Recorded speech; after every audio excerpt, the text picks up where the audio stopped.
Welcome to Nick and Dave Deep Dive the Metaverse, a podcast exploring cult classics, subculture, and geek media. I'm Nick. And I'm Dave. And we will be your tour guides for this deep dive of Wolfgang Petersen's 1984 Meta Textual-Fairy Tale, Die Unendliche Geschichte, or The Neverending Story.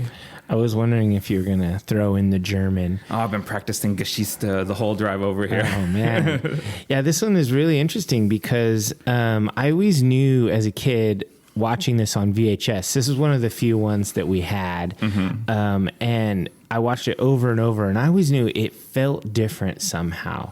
Like there's something, like the storytelling style is very European. Yeah, it's just different. At the time, I couldn't put my finger on it, but it has a European fairy tale vibe to it. Mm-hmm. And it's obviously German. And this was one of those very few successful West German movies from the Cold War separated Germany time period. It was one of the very few movies that actually was kind of a blockbuster that wasn't made in America. Yeah. It was made in Berlin mostly, and it was made for $25 million, and it generated over $100 million. Yeah, it was at the time the most expensive German production there had ever been. And if people aren't aware of geography, so Germany in post-World War II was divided up into four pieces, actually. There was the Soviet portion, where because they came in, they invaded from the northeast, and then there was a French portion, an American portion, and a British portion. Okay, and the British and the democratic portions together, they decided to essentially unify them.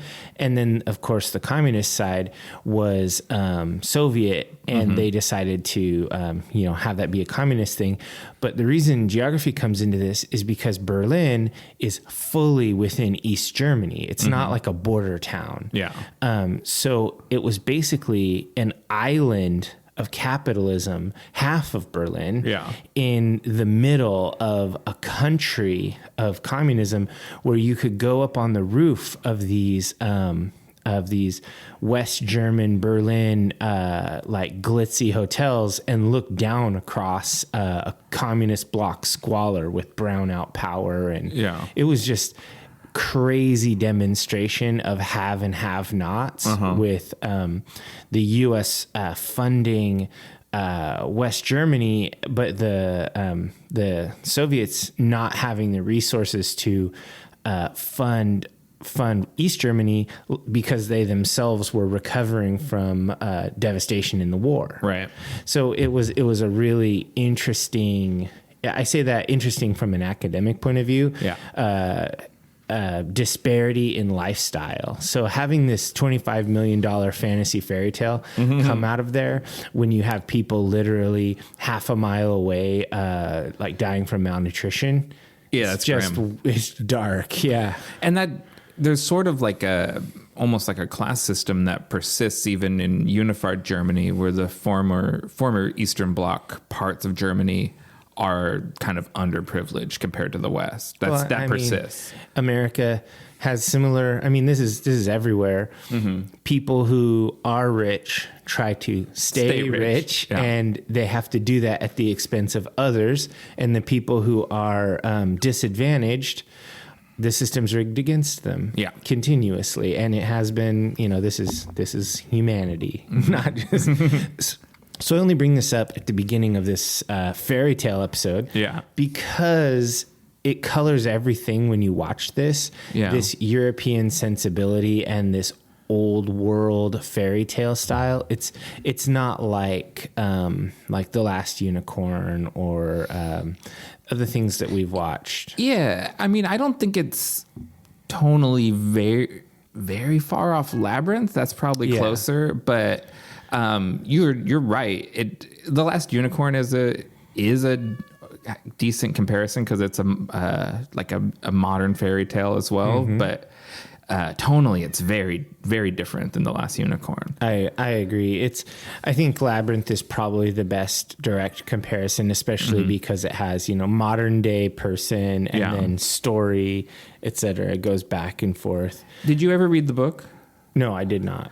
I read it as a kid, and then I revisited it, of course, for this.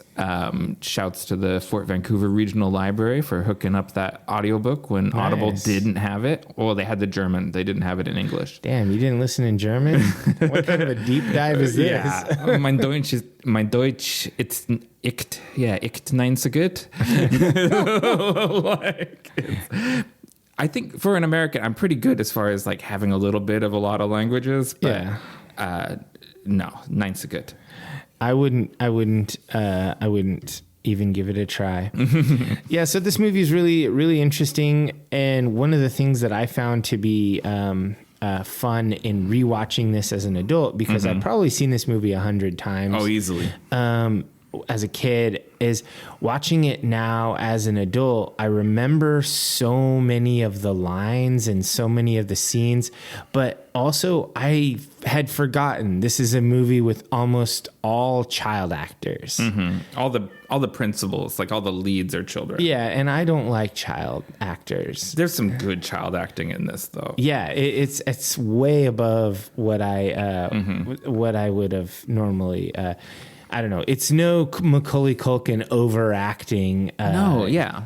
I think you could say the kid that plays Bastian, that he overacts a little bit. Yeah, he's the worst. But it is completely in character to the character of Bastian. He is a dramatic, like in his head. He's a little dweeb. Yeah. And so the sort of like the way he talks to the book and talks to himself, I think that's all very much, that's Bastian Balthazar books right there. That's the kind of kid he is. Yeah, and I think that's pretty cool. So I guess we're going to get into this movie pretty in depth because we both have a long history with it. So let's just go ahead and roll for initiative. Okay. Got an 8. 15. All right.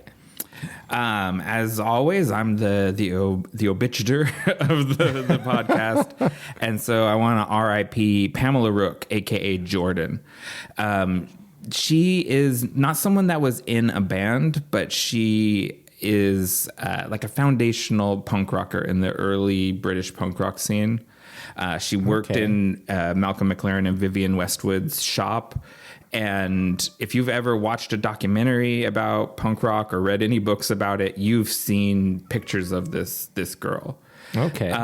She passed away last week, and it's kind of, I think, even more sad because Danny Boyle's Sex Pistols series that's dropping on Hulu at the end of May. She was consulting on it. Her character is being portrayed by Maisie Williams of Game of Thrones in that show. And I'm just I'm bummed out that she's gone, and I'm bummed out she's not going to get to see that. Because it'd be really cool to, like, especially when you're involved in, like, having your story told the right way, or the way you want it to be told, and a powerful actor doing it. And then, she just didn't make it there. Yeah, we're getting to the era where a lot of these original punk rockers they're elderly folk. Oh yeah, in like their 70s. Yeah, they're getting to what am I saying? Average life expectancy. Jeez, I can spit that out. Yeah, it's weird because they're you see pictures, and they're old people, but like they're sort of forever young from the images we have of them are from the late 70s. Sure. And it's always interesting to me when you see an older person and you can tell they're still cool. Yeah. They haven't given up. She's kind of been in the London punk rock scene still someone that attended shows and stuff. You see this old granny with purple hair. And she's kept it real for 40 some odd years, and she'll be missed. I always appreciate seeing those like old gray hair dudes with like the slick back hair and like a leather jacket, or you see a guy with a wallet chain and cuffed pants. The retired punk rocker look. Yeah, you see they're keeping it real. All right, so I got some nerd news. Okay. You know me, Warhammer 40K. I got a big announcement for 40K. if you're a fan of it. Okay. It's a science fiction game of warring factions. They announced a whole new army. Oh, yeah. Which is pretty huge. Normally, it's just they're announcing new units or new things for existing forces. But this is a whole new army, and it's called the Leagues of Votan, which is actually a kind of a retconned, reintroduced force from the original launch of Warhammer 40K, in which they were called Space Dwarves or Squats. Oh, okay. So we got Squats coming back. They were originally launched as Space Dwarves, and then they changed it to Squats, and now they're called Leagues of Votan. Because basically each holdfast or each planet in the group forms their own league, and then they're like an alliance of leagues. Gotcha. So I'm pretty stoked about it. Always been kind of weird, the absence of dwarves in 40K, because dwarves are in regular Warhammer. Yeah, and there's space elves, and there's all sorts of stuff. So I'm stoked about this. I would say I'm 80% on the I'm gonna buy some Leagues of Votan, make myself a force. All right, yeah, you. I saw on Instagram or Facebook you were trying to talk yourself out of buying them. Yeah, and then I started talking to my buddy Alistair, who's all in for it, and he's kind of made me think he and I should make dueling clans, rival with a grudge match clan. That'd be fun. I'll paint up some dead corpses of his guys on my bases and stuff, fun stuff like that. So what has been the story reason for why dwarves weren't in the game? So they never fully went away. They got essentially the idea. The original story was that they were part of the Imperium of Man because they're an abhuman. They're not Xenos.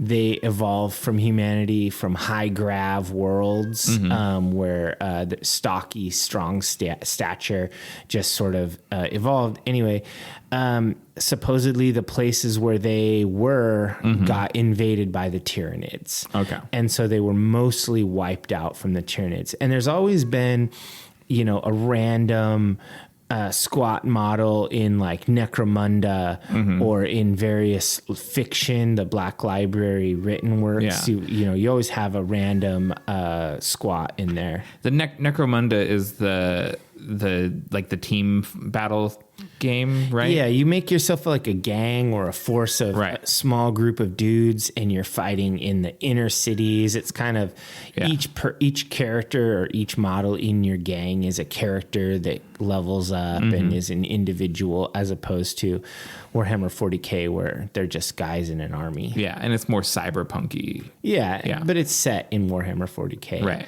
It's just done in one of the worlds. So that's what I got for this one. What's next? Next is I saw a new movie 2 days ago. Oh, wow. Everything Everywhere All at Once, directed by Daniel Kwan and Daniel Scheinert, collectively known as The Daniels.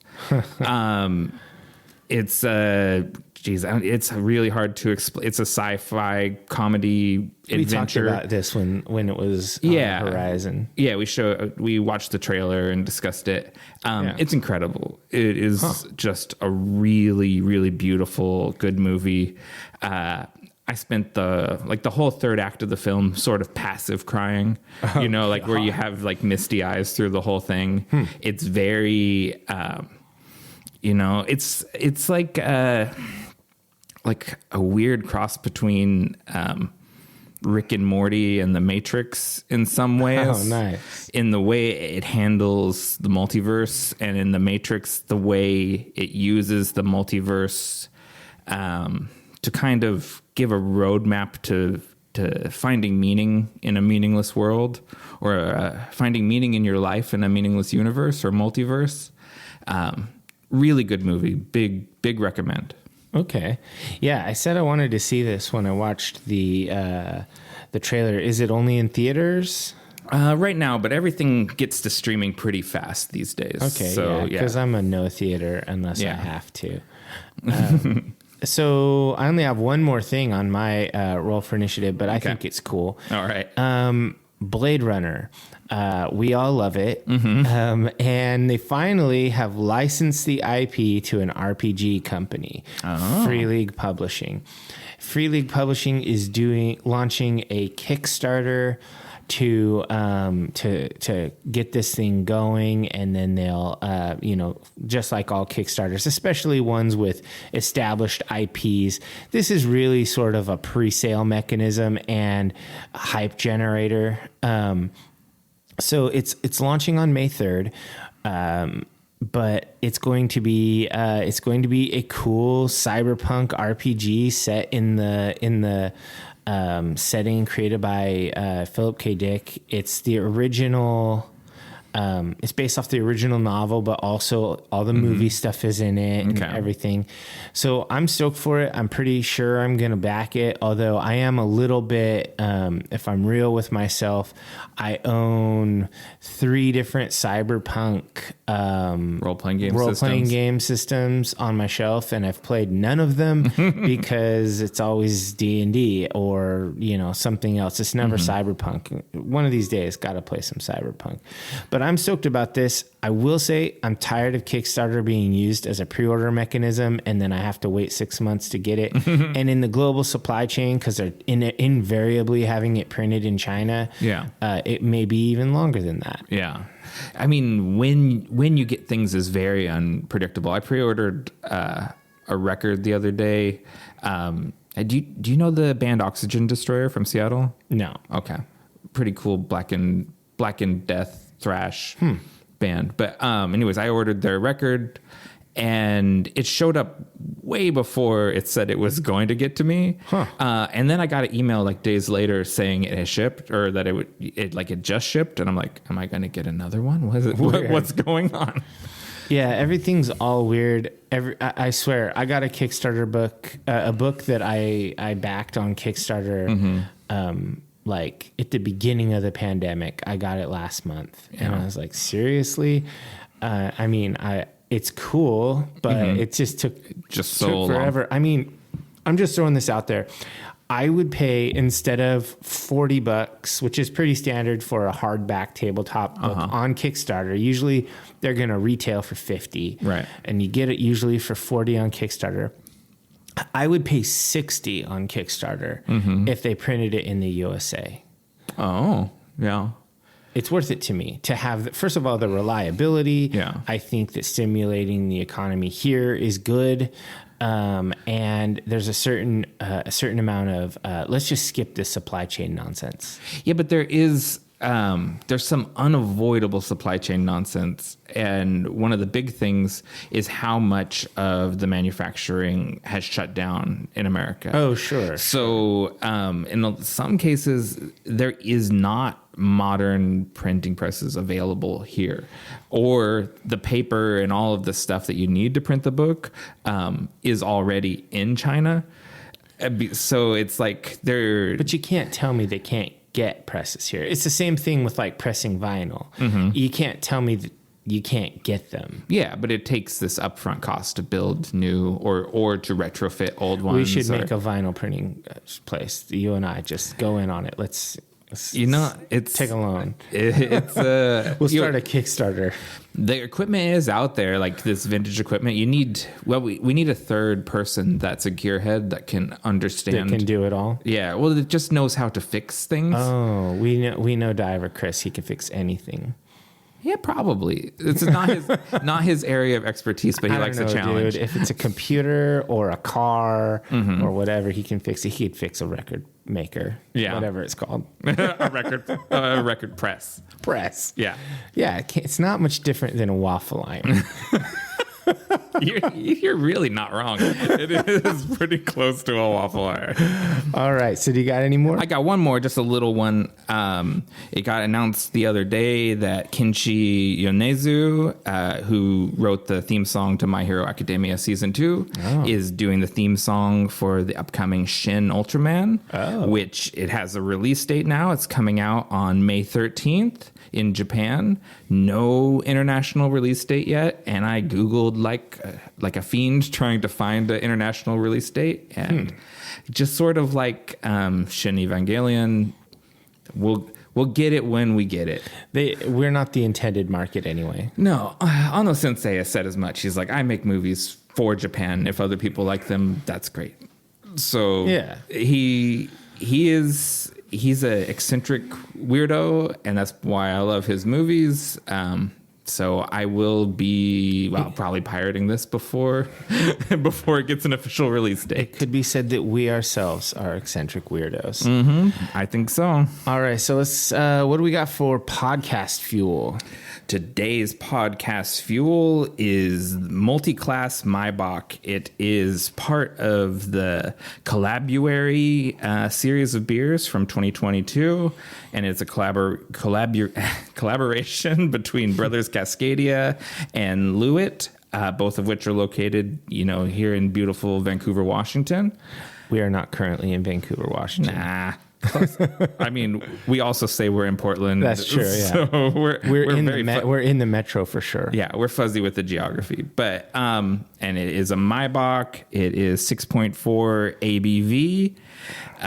It seemed on theme with the episode, as it's a fantasy themed beer, and I know Dave's a sucker for Maibachs and for D&D, so this just fit the bill. Tom, one of the founders of Lewitt, we used to play D&D together, so I know he definitely is a D&D player, and I don't know the other founder, but I guess he also plays D&D with Tom. So anyway, yeah, I know these guys are nerds.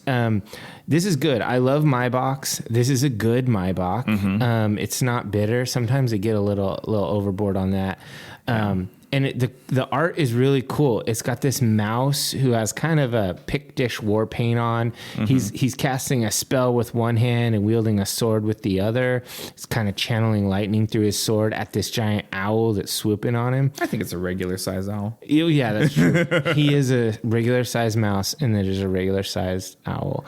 So this guy's obviously some sort of fighter mage. My question is, what is your multi-class? If you're a D&D multi-class character, what are your two classes? Oh, for myself or to play? No, for yourself. I think we settled on that you and I are both bards, which is why we do we're this. Bullshit kings. Yeah. And so then what would be, I think I'm a bard monk. A bard monk. Yeah. Those stack really. The beer variety. Yeah, those go together good. No, yeah. They go together terribly. I know. It's horrible. I know. That's why I tried to stack monk with sorcerer, and that didn't work for me either. Monk stacks only with another wisdom class, which is like cleric or druid, and even then still poorly. Monk is kind of a solo thing. So I think I'm probably a bard warlock. Oh, yeah. Because I'm a little evil. I like arcane nonsense. I just think you're a College of Blades bard straight up. I think you're just a single class, and that's just the one. A bullshitter who likes to fight with weapons. Yeah. That's pretty much true. And the can has all sorts of good information because Michael Lindberg is our artist that gave us our little multi-class mouse. And uses pearl hops, which that's usually what you'd put in like a Pilsner, I believe. So that's why it's so not bitter. I was driving through Yakima yesterday, the Yakima Valley, I should say, and they were doing up all the strands for all the hops and everything. They were getting it all ready. Tons of them, just acre upon acre as far as you can see. That's where Yakima provides... probably the majority of hops for the U.S. They're monstrous. All right, so let's go ahead and take a break, and then we'll come back with the deep dive.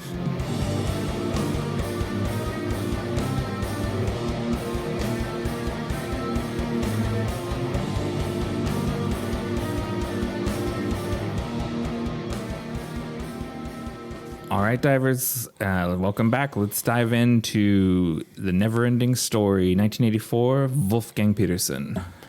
I just want to say the intro theme song to this movie is a banger to this day. Lisa's been singing it around the house like all week, and I was like, stop it. Stop singing the Neverending Story theme. But it does just stick in your head. Yeah. So who's the artist? Limal? Limal, yeah. Lead singer from the band Kajagoogoo. Okay, interesting. Because I watched the video for this song, and quite a mullet on that guy. It's I was beautiful. just thinking, man, that mullet is rocking. Yeah, frosted mullet, spiked up with like very product-y bangs. Yeah, so. The guy had a really intentional look. So I really love the song. I think it's great. And one thing that really kind of sort of the meta opening, the movie opens basically on, there's a boy and his dad in the kitchen.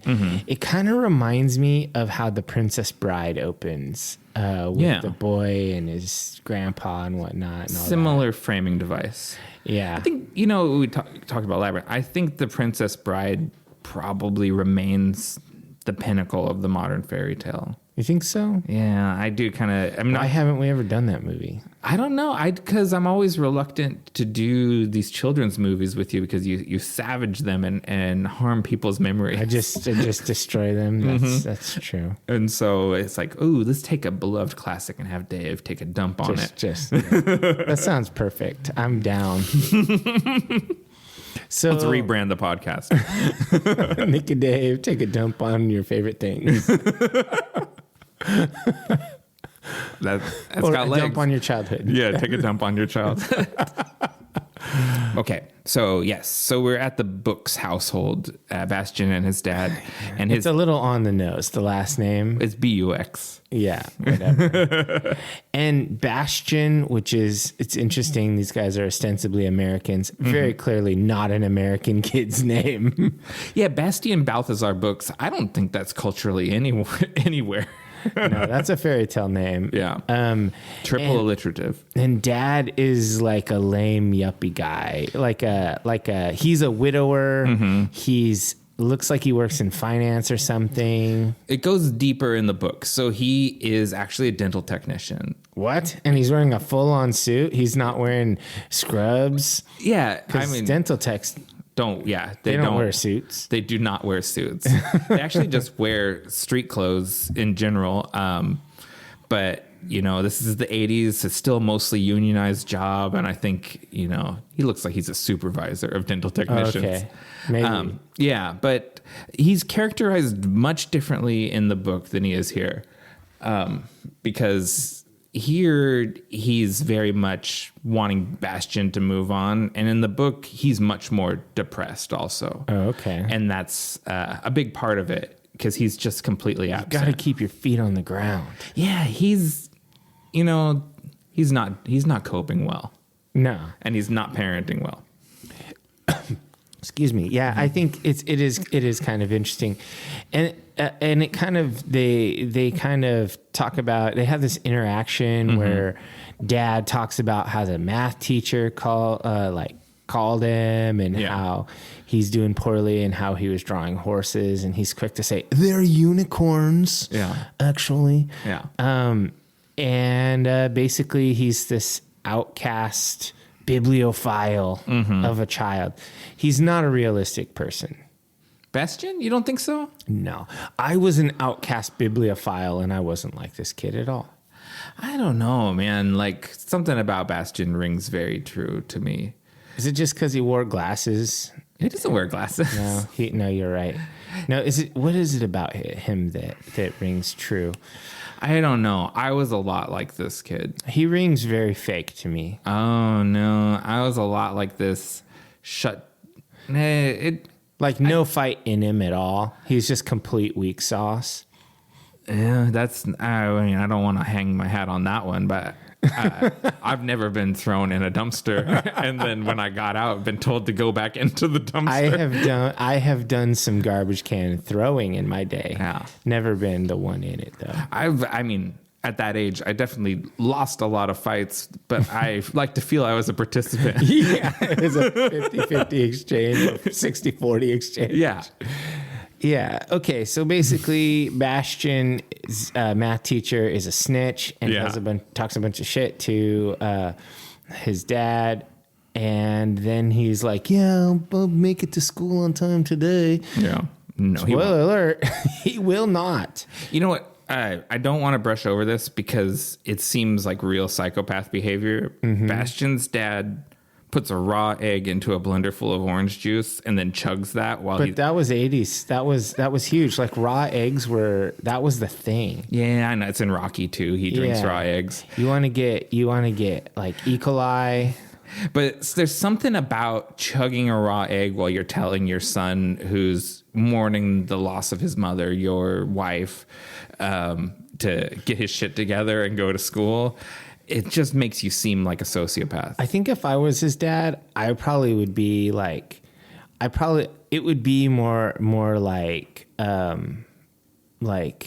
don't know, we're getting in a car and we're going somewhere doing some crazy shit. I think I'd be unhinged. I wouldn't be like, you got to keep your feet on the ground, Sonny. Yeah, I know your mom is dead and we're all sad about it, but come on, school's important. Yeah, I'd be like, we're driving to Florida. We're going to find a fucking mouse. Yeah. So Bastian, he's a city kid. He gets to roam to school. And this is also very 80s because, supervision wasn't really a thing. Because dad's leaving. He's like, yeah, make sure you take care of everything and get yourself to school and take care of responsibilities, which you're clearly failing at doing. Just do it. Bastian is the poster child for the Gen X generation. That's how we were raised. The dude himself. He's making his own lunch there while his dad tells him to suck it up, Buttercup. Yeah. And then he goes off to work and is not going to see him again till that night. His dad is a boomer, and his dad is a boomer who essentially says, fuck your feelings. Right. And Bastian is Gen X, who essentially says, okay. I'll internalize this into self-hatred and apathy. Yeah. This is the boomers and Gen Xers in a nutshell.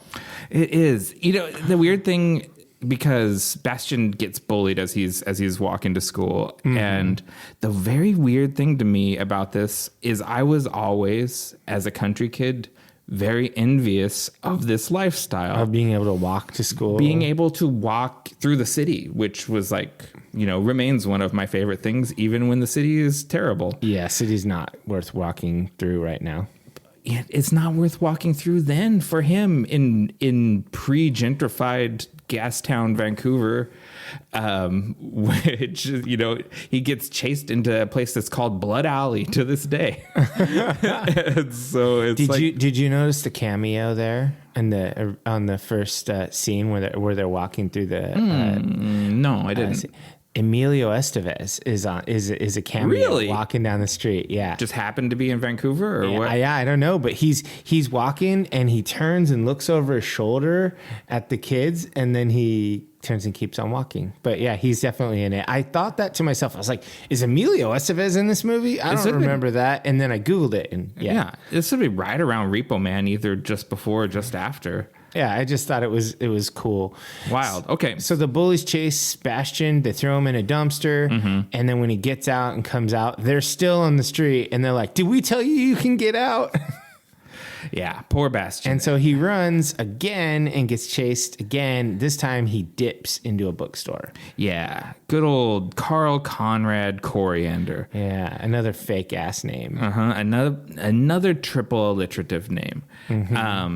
And he gets he gatekeeps Bastian, which is something I love. He's basically like, I don't like kids. Get the hell out of here. You call it gatekeeping. I think he was reverse psychologying him the whole time. Well, I mean, definitely. If we want to get into the mythology of the world and everything, he is another person who has been to Fantasia. Yeah, he's another guy who is, he's chased the dragon, so to speak. Yeah, or he's ridden the dragon. Yeah. Played by Thomas Hill. And the reason I say gatekeeping is because this is so comic book store, where he comes in there and he's like, yeah, this is for people who read books. It's not a video game, kid. And he's like, Bastian starts listing all the books that he's read. And he's like, okay, you've passed my test, Bastian. Yeah. He's like, come over here, little nerd. And then he's like, oh, you're not ready for this book. This is the hard stuff. It's like, I am. And then, of course, he's like, oh, I'll go to the other room. And then let me leave this tantalizing book here while I go answer the phone and then let you steal it. Yeah, and of course, he steals the book. He's a good kid, though. He left a little note. Yeah, I did think the bookseller was a bit of a prick, but I get it. Well, most kids come in, like, most kids don't have money. There's a lot of theft that goes on. Yeah. I get it. And it's something we should say, 'cause I'll talk about the book a lot while we do this. This movie adapts, they say half, but it's more like 40% of the book. And I'd say this character, Carl Coriander, is almost something like a mentor to Bastian by the end, and we never get that because the movie cuts off way before the book ends. And then we get a sequel. Ooh, have you ever watched that sequel? Yeah, it's not good. That's a tough sit. Isn't there like a third one too? Upside, that one has Jack Black in it. Downside, it is worse than the first two. Yeah, no thank you. So yeah, basically, he steals this not safe book and runs off to school. And, there's some really good kind of music in the interlude parts, and it's all very 80s. I really enjoy it. I love this score from Klaus Doldinger. And then Giorgio Moroder added some for the American version. There's a little more guitar and a little more modern music in there. But Klaus Doldinger's just synth based score, it kept making me think of Mortiz the Stargate. Oh yeah, it's that early dungeon synth sound. Yeah, I like those early Mortiz albums. I think this and the Conan score are probably like his foundational documents. He's like, I'm gonna do this. I'm gonna dress up like a goblin and make this music. No, he's gonna dress up like a night hob. Fair point. Yeah. So Bastian gets to school. We'll brush through this part fast because I honestly forgot it existed. Yeah. Like when I watched this movie as a kid, I'm 90% sure with the scene where the rock biter rolls with up. The rock biter rolls up on the night hob and the racing snail and all that shit. Yeah. I think I fast forwarded through the beginning of this movie every time I watched it. Yeah, I know I fast forwarded to Fantasia. I was living Bastian's life. I want a dad that doesn't understand me and a bullied kid. That's my real life. I want to go to Fantasia. Yeah, I was like, hold on. I am a kid who is bullied by his dad. I don't need this. I don't need this part. Yeah. It fully, I skipped towards it. So yeah, he peeks in. He's like, oh no, math test. Yeah. School's already in session by the time he gets there. And his teacher, she looks like a real bitch. Just looking at her, she's like Joe Biden's generation, and she's horrible. There's certain generation of teachers, and a lot of them are still working, who feel like it's their duty to sort of crush the joy out of children, it seems like. I find that there are two mentalities for people who teach. I would call it secondary, so middle and high school, and he's a middle schooler at this point. Yeah, he's supposed to be like 10 years old. Oh, well, that would be upper elementary, but this building and this class structure is clearly a middle school structure. Yeah. But anyway, the two mentalities that I find are they're the ones who play dominance games, and they're the ones who don't care. This is a dominance game teacher. Oh, okay. Because she is imperiously walking around and just, she's a real... that feels very insecure to be concerned with dominating children. Well, I think that a lot of them do it because they think it's good for the kid. If you don't learn discipline now, how can you ever do blah, blah, blah? But the reality is that you don't actually learn discipline when you're a kid. It's not really very, you have to grow into it. Yeah. Interesting. But anyway, so yeah, this lady sucks. And he's like, oh no, I'm going to go and sneak into the attic. Yeah. What school has an attic like this? A skeleton, like an alchemy setup. It's pretty taxidermied amazing. Animals. It was clearly a Hogwarts in its previous incarnation, and it has been turned into a regular institution. This definitely looks like kind of a Hogwarts storage closet. Yeah, there's like a whole like samurai armor suit up there. It's like there used to be much more interesting stuff going on at this school compared to now. Yeah, they took all of the cool historical artifacts out of the classrooms because, kids don't need to see those. Yeah. No, it does sort of like, it gives Bastian the sense of being sort of out of his time, right? Like he doesn't belong in that world downstairs. His world is up here in the attic. And I love that he knows where the key to the attic is. This is his normal hiding spot. Yeah. And I like that. And he pulls over the gym mat and rolls himself up in an army blanket and gets ready to read this book. And then it opens in Fantasia. Mm-hmm. So end of prologue. Yeah, pretty much. And so basically it's the snail, the bat, the mad hatter-looking dude who I never really knew, but his name's Engiwook? Yeah. No, Engiwook is the gnome. This is, this guy played by Deep Roy is a teeny weeny. The Night Hob, right? No, the Night Hob is, I think, just called the Night Hob. So the guy is Teeny Weeny? Teeny Weeny is Deep Roy in the top hat riding the snail. Okay, interesting. I did not know his name ever, and I've seen this movie a lot. They never name him in the movie. No, they call him Teeny Weeny in the book quite a bit. Okay. And he's a dude who rides the racing snail. Yeah. I love that snail. I like the snail too. I love the bat too. Yeah, the bat is dope. He's always falling asleep because it's too light out for him. Yeah. So this whole thing, this is the scene that just captures you when you're a little kid. This world seems so inviting and wonderful. And this giant rolling thing is rolling towards them. They're like, ah. Yeah. And then it stops, and it's literally the scooter of a stone giant who's a rock biter. Yeah. I love the rock biter. And this is the first voice performance in the movie from the great Alan Oppenheimer. Oh, nice. Skeletor himself does 3 or 4 voices in this movie. Nice. And kills all of them. So what was your favorite out of this initial scene? What was your favorite character? Because as a kid, you always want to be one of these guys, right?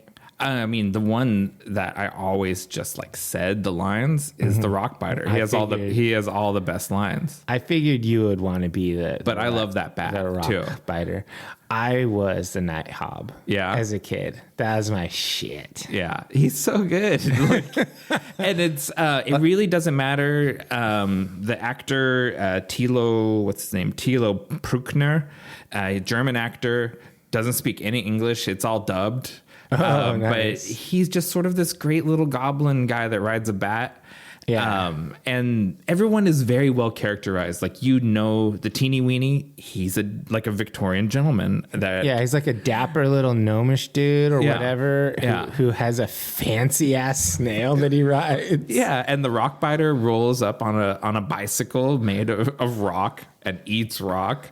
And he doesn't really look down on small folk. He likes them, but he is a little unaware of how dangerous he is to them. Yeah. He could just casually kill them. Yeah. And so this is a great scene. And I just remember being captured in the theater watching this. I tried really hard to put myself in my 6-year-old mindset while watching this and just remember all of the things that I felt at that age when I watched it the first time, because it really is it's a children's movie, and you benefit from having a children's mentality when you watch it. I always used to try to convince my sister to eat rocks because they were so tasty. He makes them look good, and he gives tasting notes. He's like that's limestone with a bit of quartz. Yeah, which are very much those are limestone comes with quartz very commonly in Texas. Oh. It's a very Texas combination of stones there. So I like that. Oh, yeah. That's that Texas mineral water. I can't think of the brand, but yeah, limestone is a big part of that.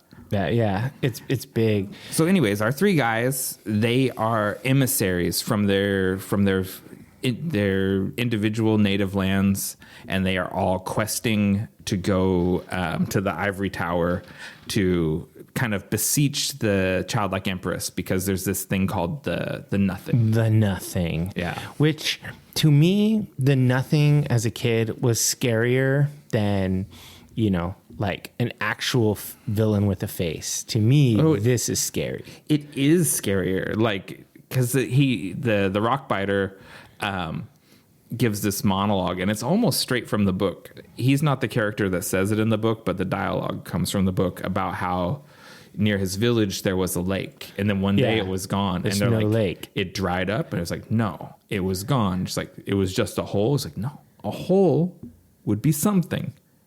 There's just nothing where the lake used to be. No lake, then no rocks. Yeah. And then they're like, we're on the same mission. He goes, what are we waiting for? I always loved that as a kid.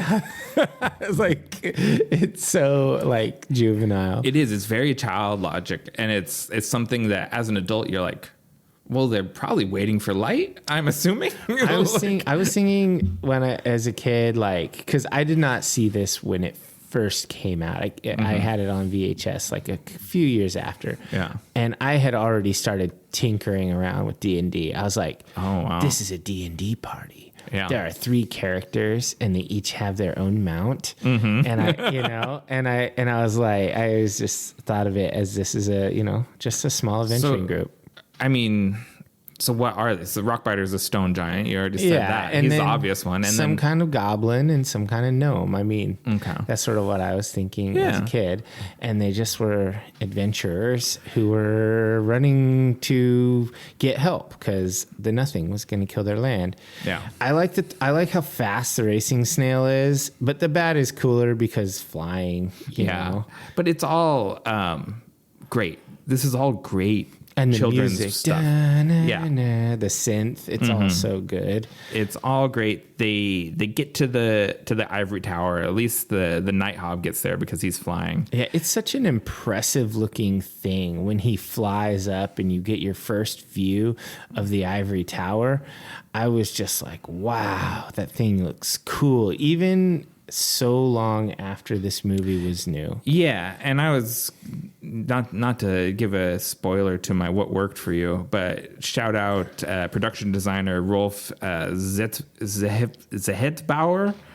and Brian Johnson, director of special effects, and Giuseppe Tortora, chief animatronics engineer, because all that stuff is in play here, and conceptual artist Uldorico, who designed what ends up being matte paintings and stuff. These guys kill it, all of them. Yeah, it looks really, really good. And so they fly up on there, and like then you get kind of the perspective of the night hob, who's peering in with his grubby ass hands in through one of the holes, and then you have the bat as well, and they're looking down on this gathering of total weirdos. And I just loved how varied these were, like these big huge heads, and then like people with multiple faces on their heads, and all these weird cool special effects. And a lot of that stuff is stuff from the books. The multi-face thing it's a kind of troll that's detailed in the book. The book is much more dense, and they do, I think, something that they do really well in the adaptation is getting as much of the stuff into it as they can, even if they don't talk about it and say, oh, you're a 4-faced troll. There is one there. If you read the book, you recognize the thing. And there's a bunch of pop culture icons in there too. E.T., Gumby, Mickey Mouse, Chewbacca, C-3PO, Yoda, and 2 Ewoks. Wow, I did not notice Yoda in there. Yep, Yoda's there because Fantasia is like the repository of human imagination. So it's all there. Anything that people dream up is in Fantasia. Yeah, that's really cool. And if you're wondering, divers, is there a Neverending Story role-playing game because I want to adventure as a night hob. Yeah. There is not a imprint there is not an imprint RPG for it, but there are literally dozens of indie versions and online creations. There's even ones for existing systems, like you could play Dungeons and Dragons in Fantasia with all that information. So yeah, you can make it happen. It seems unnecessary to me because Fantasia is more like, it's like the system itself, and then all the various countries of Fantasia are whatever fantasy things already exist. But if you wanted specifically to have a racing snail, you could homebrew that, or someone has already homebrewed it. Yeah. Like if you want to include rock biters, you could just use stone giants. But yeah. Anyway, it's all out there. So this gathering of people, they're being addressed by their kind of it looks like the spokesman for the Empress, and he's this dude. He's this kind of regal looking guy with this almost like fin ridge on top of his head. Yeah, the character's called Chiron. In the book, he's a centaur. I think I would have appreciated this dude if he had a horse body more. That's a really tough effect. Putting a ridge on the guy's bald head. They did a luck dragon. They can do a centaur. They barely did the dragon. If we be real. It's like when he's on the ground, that middle section doesn't move at all. Just the tail and the head. It's like a big couch. Yeah. So a centaur, I think there's certain concessions that were made to like, what can we do in 1982? And it's not a horse body on this guy. Yeah, and he tells everybody, sorry, time to go home. The Empress has COVID. Right? The childlike Empress has a mysterious illness. Yes. And they summon a... it was made at a night hob laboratory. I don't think the night hob eats bats. That's true. But there is. I don't know. They're bat adjacent. They are bat adjacent. That's where these viruses are born, where people's exactly. DNA and animal DNA are mixing. Hobs made the Empress's illness. Yeah, let's get that truth out there. But anyway, so Neverending Story truthers. I think that night hobs are unfairly disparaged already.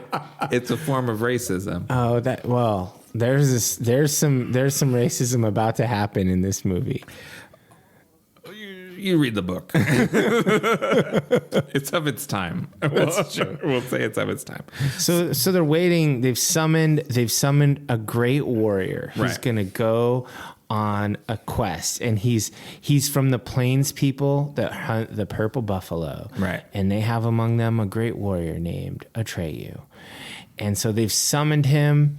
He shows up, and I remembered Atreyu being older. Like, I thought when I was a kid, like Atreyu is like he's an older kid, like maybe he's like 13 or 14 or something. That's because we were 6 when this movie came out. Exactly. But now I'm looking at it, I was like, is Atreyu 9? Yes. Yes, he is. We were 6 and he is 10. So he was an older kid. Yeah. And so I think it was just like, I remember him being like looking strong. Like when I was a kid, I was like, Atreyu looks strong. Yeah. But when I look at him now, I was like, yeah, no wonder you got knocked over by a turtle sneeze. Yeah, so Noah Hathaway from Battlestar Galactica. And he's like 50 now, and he's a tattoo artist. Mm-hmm. I want to get the RN tattooed on me from Noah Hathaway. That's his specialty. I read an interview online. He said he did 15 in one day, and he's happy to do it. Yeah, he probably does it because he does conventions and stuff. Yeah. I bet he just tattoos Orans all day long. I would get an Oran like right in the center of my chest. If you have the Oran on you, you have safe passage all through Fantasia. Yeah. That means you speak with the childlike Empress's voice, like you're her official emissary. Fuck yes, get me the Oran tattoo. Yeah, so Atreyu comes up. Allegedly, Noah Hathaway is half Native American.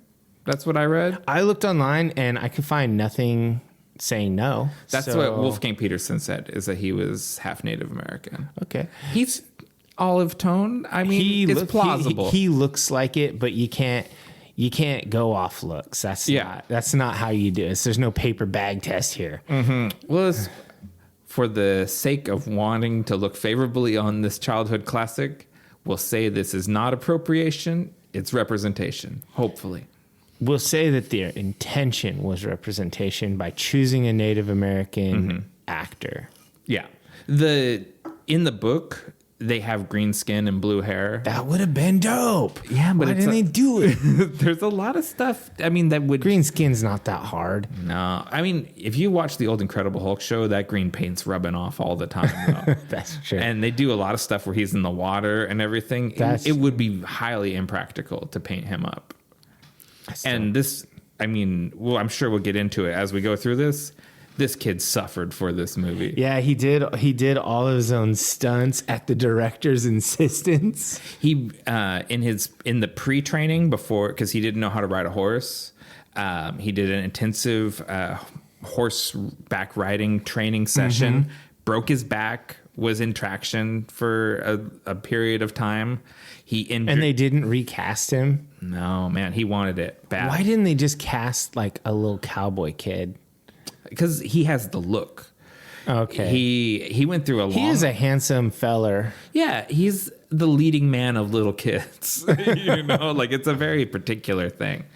But yeah, so he broke his back horseback riding. He re-injured himself in the scene with Morla, the Ancient One. And he nearly lost his eye in the scene with Gamork at the end of the movie. It'd have been worth it. Would it? Would it have been worth it? For me.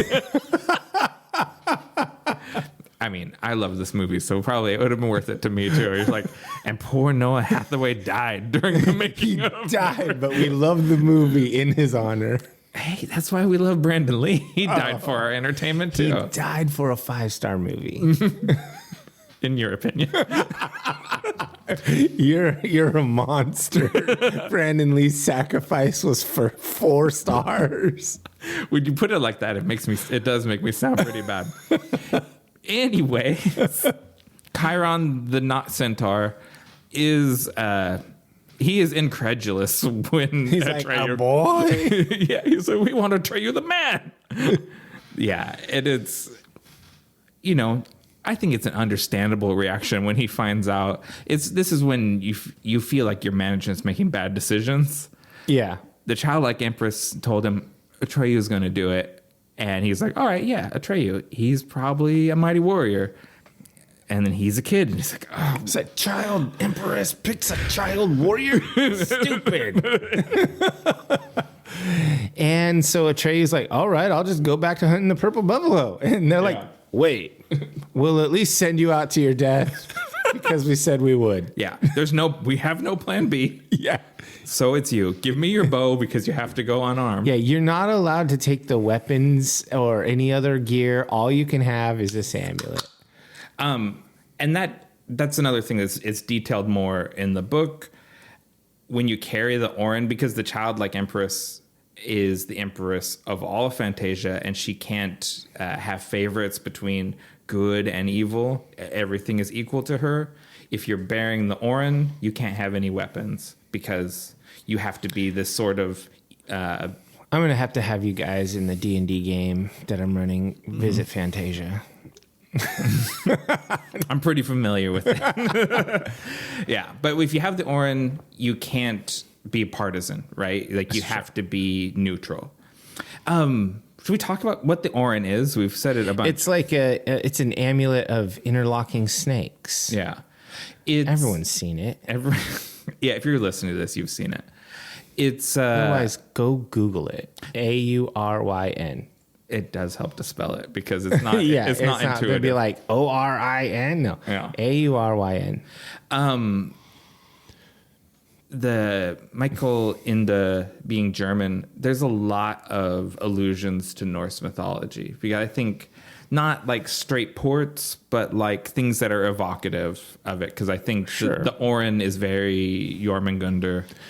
I myself have some windy ass serpent tattoos on me. I think I was counting them the other day. I have 7. Oh, yeah. So would you say it has to be one of your first exposures to that stuff? Oh, yeah. That imagery. Definitely. And now I have it tattooed on me a lot. Yeah. This is a very foundational document for us, our generation, I think. Oh, yeah. We definitely saw ourselves in this movie. And I don't know. I didn't care one lick about horses until Artax. Oof. Yeah, let's not jump ahead because that's a big one. Well, I mean, he rides off on Artax after he leaves the ivory tower. Artax is a good horse. They give him he's the Shadowfax of this movie. Like he's basically like Gandalf's horse. He's the Uber horse. Yeah, and in the book he talks. Oh man, they couldn't do that. But talking horse would be dope party member. I do like when Atreyu's given the Orin, we get a little cut back to Bastian, who he looks at the book and the Orin is on the cover, and it's not just like printed on the cover. There's literally a medallion it's pressed like a into metal serpent medallion like riveted on. And that's really, I think, thematically this is important because we don't really know this, but Bastian is the protagonist of the story. Yeah. And he has been put on the mission as well. He is also bearing the Orin. He's ostensibly the protagonist. I think Atreyu is the protagonist for most of the movie. Atreyu is like the protagonist of the film. And I want to go ahead and throw this out there. The first 2 Atreyu albums are good. You can stop after that. Yeah, I put on The Curse the other day because Atreyu came out with a new album. Yeah. And I listened to it, and I won't make this tangent very long. I listened to it, I guess this was probably last summer, and I thought, why did I ever like this band so much? The Curse is a good album. Yeah, and then I put on The Curse, and I was like, oh, this was the shit. Yeah, okay, this is why I liked it so much. If you've never listened to the Orange County metalcore band Atreyu, they put out a kind of a vampire-themed album called The Curse, and it's very fucking good. Yeah. And it's very sing-along. It's a sing-along album. Saw them 2 or 3 times in that time period. Several times. Yeah. Very good. Dan Jacobs is a Kiesel artist, the brand that I play mostly. Oh. So, he has some signature Explorer type guitars. The old vocalist quit the band. I don't know now why. The drummer, the drummer singer, is the only. Yeah. He was always the backup singer. Now he's the only singer. Yeah, he was the better vocalist anyway. That's true, but it's just I hate bands that are fronted from the back. It just doesn't. They really should hire a touring drummer so he can be the front man, and then he can record the drums in the studio. Atreyu, you can call us. We have ideas about your career. We will help you. Or just bring back your vocalist. Make him come back from Thailand or wherever he ran off to. Tell him to say sorry. Or honestly, let's just be real. There are a dozen dudes, decent looking Californian dudes that can growl like that. Yeah, hire one of the other guys from a defunct Orange County metalcore band. There's a lot of them. Yeah, what's the 18 Visions guy doing? Get him and you're all good. Yeah. Yeah, I think Avenged Sevenfold, they stayed busy, but the other guys are all available. The guy from Throwdown, I don't think he's doing nothing. Throwdown's pretty good. Yeah, we did our time in Orange County hardcore. Back to Fantasia. Well, they named their band after this guy, so we had to mention them. Ostensibly, that's what makes this a meta trifecta. That's true, and we talked about it. So this episode, meta trifecta approved. We get a whole Atreyu on Artax montage while he rides around. This reminds me of the Last Unicorn when they are gallivanting to some music all across the land. Yeah, it's very of the time. This is a way to, instead of making 3 movies out of it like Peter Jackson would, we say Atreyu journeyed. Yes, I like that. It's better. You get straight to it. And I just want to say the music is great and Artax is great. Artax is a good horse. Something else that happens here is as soon as Atreyu starts out on his quest, a counter quest begins. We see a black wolf take off across the moors chasing after Atreyu. And I love that the author and the Black Wolf's name is Gamork, and the author referred to him in an interview as a wolf vampire. Interesting. In the book, he's called Gamork the werewolf. And Interesting. Gamork is... I'll save it to the end. Gamork is one of my favorite parts of this whole movie. Either my router was called Gamork the Servant of the Nothing, or my phone was called Gamork the Servant of the Nothing. I think it was my phone, so that when I would get into my car and the Bluetooth would connect to the stereo or whatever, it would come up on the screen and it would say Gamork the Servant of the Nothing. Perfect. Yeah. I'm a big fan of Gamork. So it's a peculiar thing. I was terrified of Gamork.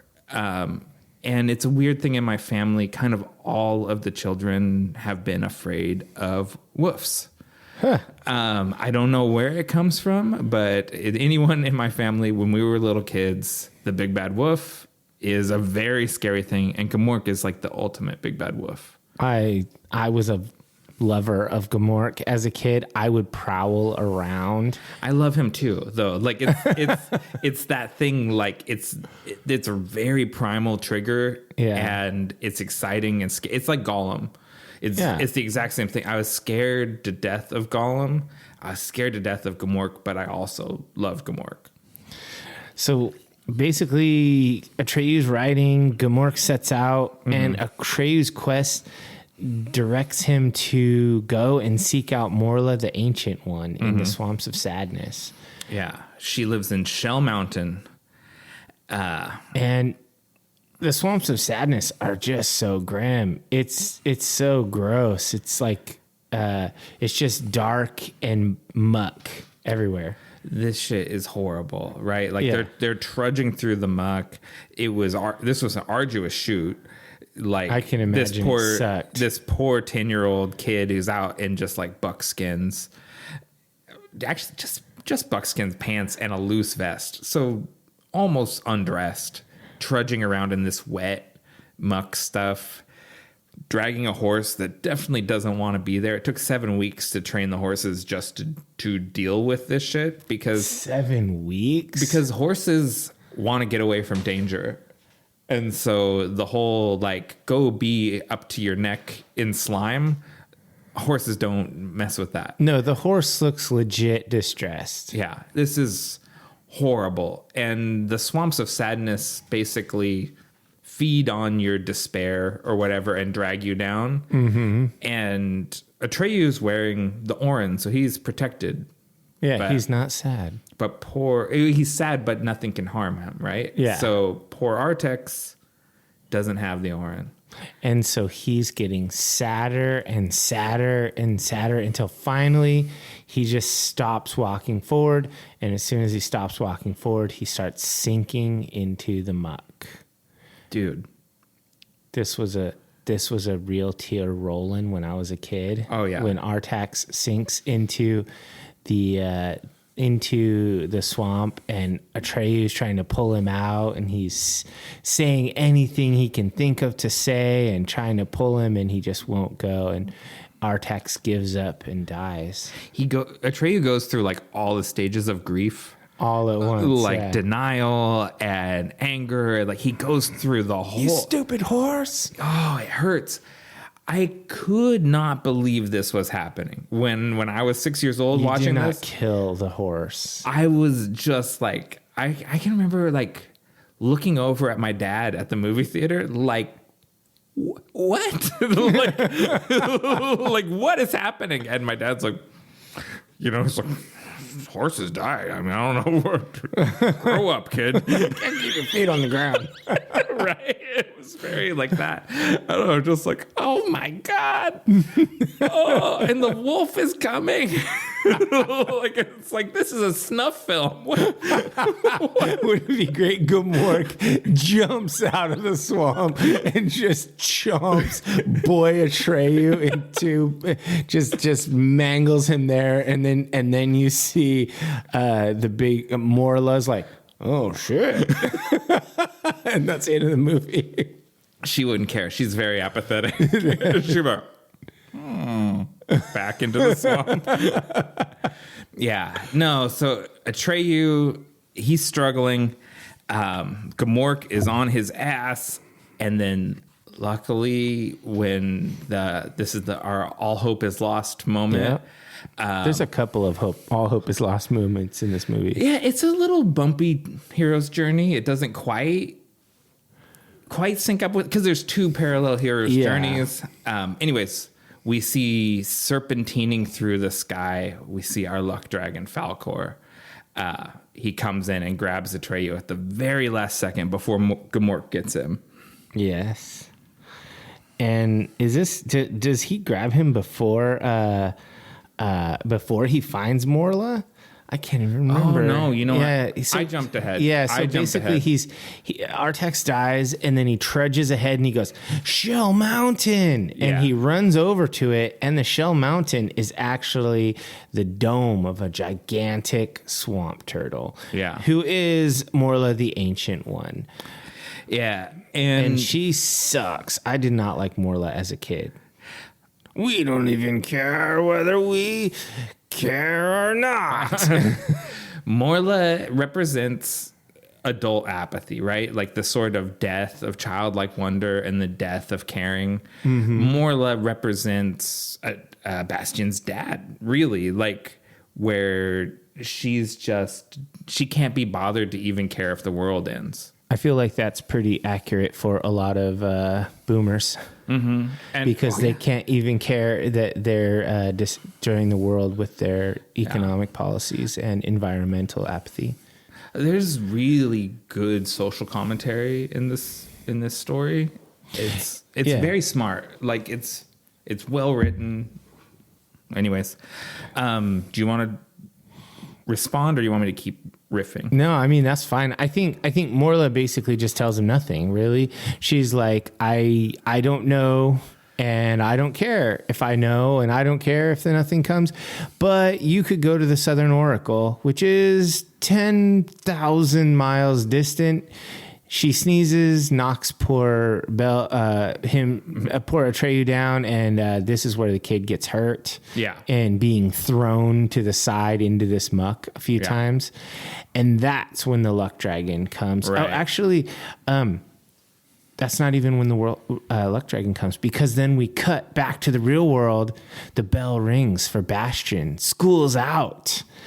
And he's like, oh, I should go home. Like, my dad's going to be waiting for me. Or he won't. People are going to care. And he goes, Atreyu wouldn't quit now. And then there's a storm outside, and a wolf head taxidermy falls down towards him, alluding to Gamork. Right. And then it goes back into the story, and Gamork is closing in on Atreyu as he is being exhausted, trying to get out of the swamps. But he's just totally done. And that is when Falkor, the luck dog dragon, flies out of the sky and snatches him up. So poor Gamork is denied. He's hungry. Yeah. Werewolves got to eat too, man. That's it. You always love it. Gatekeeping werewolf chow. You always like when the little fawn is getting chased by the wolf in the David Attenborough documentary. You always celebrate when it gets away, but you don't think about that den full of cubs that needed that fawn to feed on. Yeah. What about Gamork's family? Gamork's got to eat. Yeah. No. This shit hits hard because you, as a kid, when you're watching it, and like I said, I think you really need to try and keep that mentality. You're really like, the adults have failed you. Your horse is dead. And then the whole destination of your quest to find Morla the Ancient One, she turned out to be even more of a boomer. Yeah, man. You thought Chiron was a drag. Morla the Ancient One really sucks. Yeah. And so Atreyu, and you in the audience, you really need this hope that Falkor brings in. Yeah, and so Falkor like whisks him away, and Atreyu wakes up, and he finds himself clean, bandaged, and he's like sleeping against this big white furry-ish dragon. I love Falkor so much. And he's like, oh shit, I'm gonna get up and sneak away. And Falkor opens one eye and he's like, leaving so soon? Again, the great Alan Oppenheimer comes in. You know, I know you're also a fan of voice actors. I am. And I'll say what Rob Paulson always says, voice actors are actors. Oh, yeah. And Alan Oppenheimer does 4 voices in this thing. Voice actors arguably do more work in some ways than screen actors, they call them. Yeah, it's very, very difficult to do these fully realized character voices.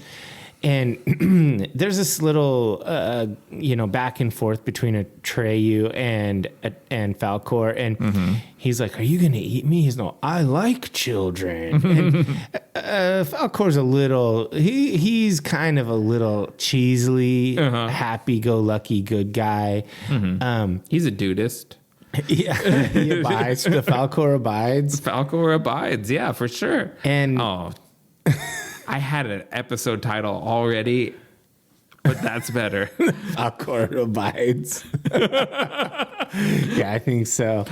Okay. And so he's a practical effect, obviously. He's a puppet.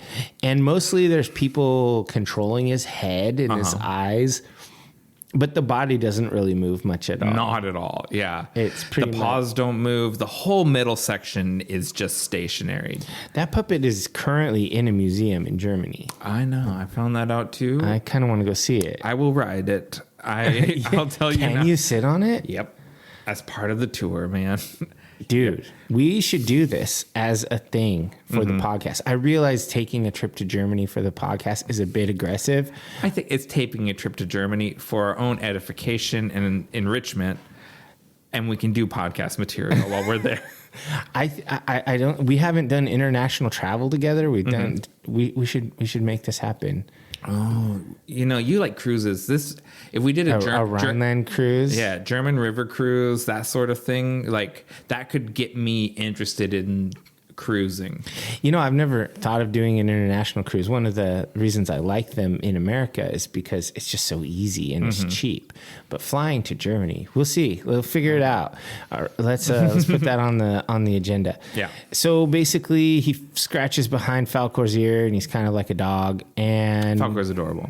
Yeah, and then he's like, "Oh yeah, I'm not your only friend. Look over there in that little hole." And he goes and he looks, and it seems the landscape seems all alien, like a moon or something. It's crazy. It is real. It does seem, and so that's how geography of Fantasia doesn't make sense. The only constant is the ivory tower, which is at the center of everything. And then basically anything that exists in fantasy is there, and they're all different countries of Fantasia, and where they are in relation to each other, it never stays the same. The only thing that stays the same is the ivory tower. The realms of dread in Ravenloft. Yeah, it all just is constantly shifting around. And he looks in, and he sees an old man drawing in a grimoire. And there's this old lady who, this is really probably... I don't know if it's sexist or not, because this is just my childlike perception. I thought the old man gnome was adorable for, like that adorable old man kind of idea. But I always thought that the old woman gnome was scary. That is fascinating. I'm the opposite. Whoa. So Ingi Wook, played by Sidney Bromley, repulsed me. He has this one tooth in the front.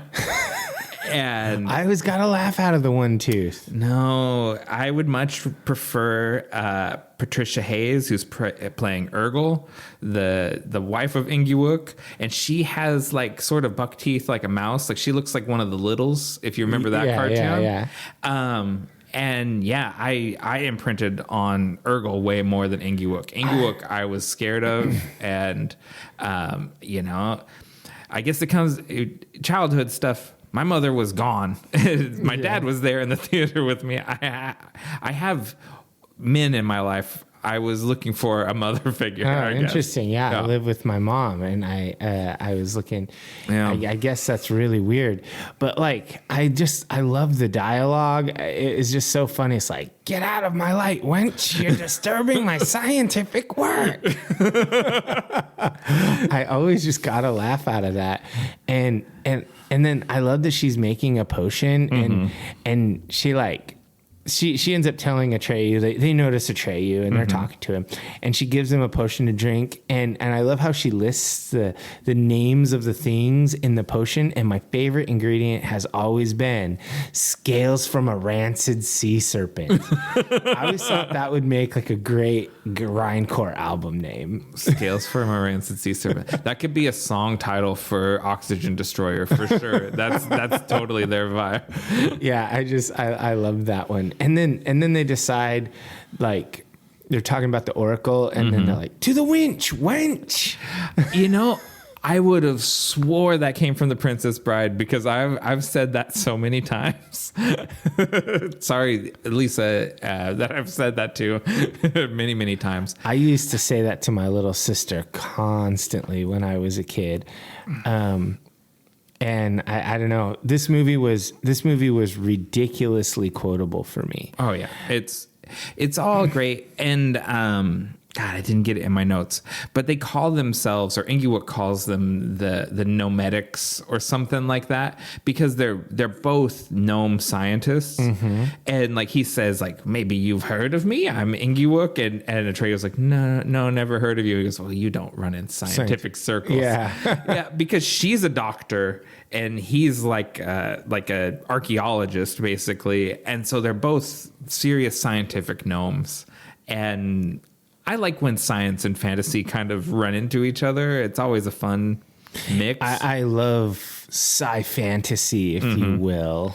I always think that is the way. And luckily, Ingewook's area of expertise, of course, Falkor took him to the place that he to the right place. To the right place, because that's how luck works. Sure. His area of expertise is the Southern Oracle. And so Ingewook he's prepared to exposit on the Oracle and the three gates to Atreyu. And I love how they're and they come up to the telescope, and it has like the crystals and these colored fluids, and he's like aiming it, and he's like, here comes a one that looks fancy, and the dude in the armor is kind of a Black Knight look. Yeah, I thought that guy looked dope. He does look dope. And this whole scene, the practical effects, part of the reason why this movie holds up so well is all of these great practical effects, because it just occurred to me, because I was like, I'm always trying to pick, is this a composite where you took two things? Is it forced perspective where you're shooting in camera and the person that's supposed to be little, Ingewook, is just way back, and they're acting as though they're in the same space, but Atreyu is much closer to the camera. Yeah. There's stuff like that. But then when Atreyu is kind of going up the hill to get to the telescope and Ingewook is riding the cart up, that's all puppets. This is like a big miniature that our full-size Noah Hathaway is walking around in, and Urgel is a little animatronic that's cranking the winch, but you don't really look close at her. You just look at Atreyu. There's just great effects in this movie. That really makes it believable, because you're not looking at cheap animation that doesn't stand up today. It's all practical stuff. Yeah, I really like that. And so they watch this Black Knight guy, and he's like riding. He's like approaches, and then he like hesitates, and Ingewook yells out, "Scaredy cat!" And I was like, "How dare you? How dare you? You who stands on the side and watches. You go yourself." Yeah, he's never been. Yeah, all of his research is from watching from afar and talking to people who have come back. And no one has ever explained the third gate to him. His knowledge doesn't extend that far. Yeah. And so the Black Knight guy tries to go through, and then the sphinxes of the Southern Oracle, they shoot lasers out. And we didn't really mention what these look like. They're big winged sphinx statues. There's two of them facing each other, making kind of a gate. And if they were D&D monsters, they'd be Gyna sphinxes as opposed to Andra sphinxes. Oh, okay. And so they shoot lasers and they just kill him dead. Yeah, because this detailed quite a bit more in the book. Nothing can withstand a sphinx's gaze except for another sphinx. Oh. So that's why the two sphinxes are facing each other and looking each other in the eyes, because the only thing that can look at a sphinx is a sphinx. Nice.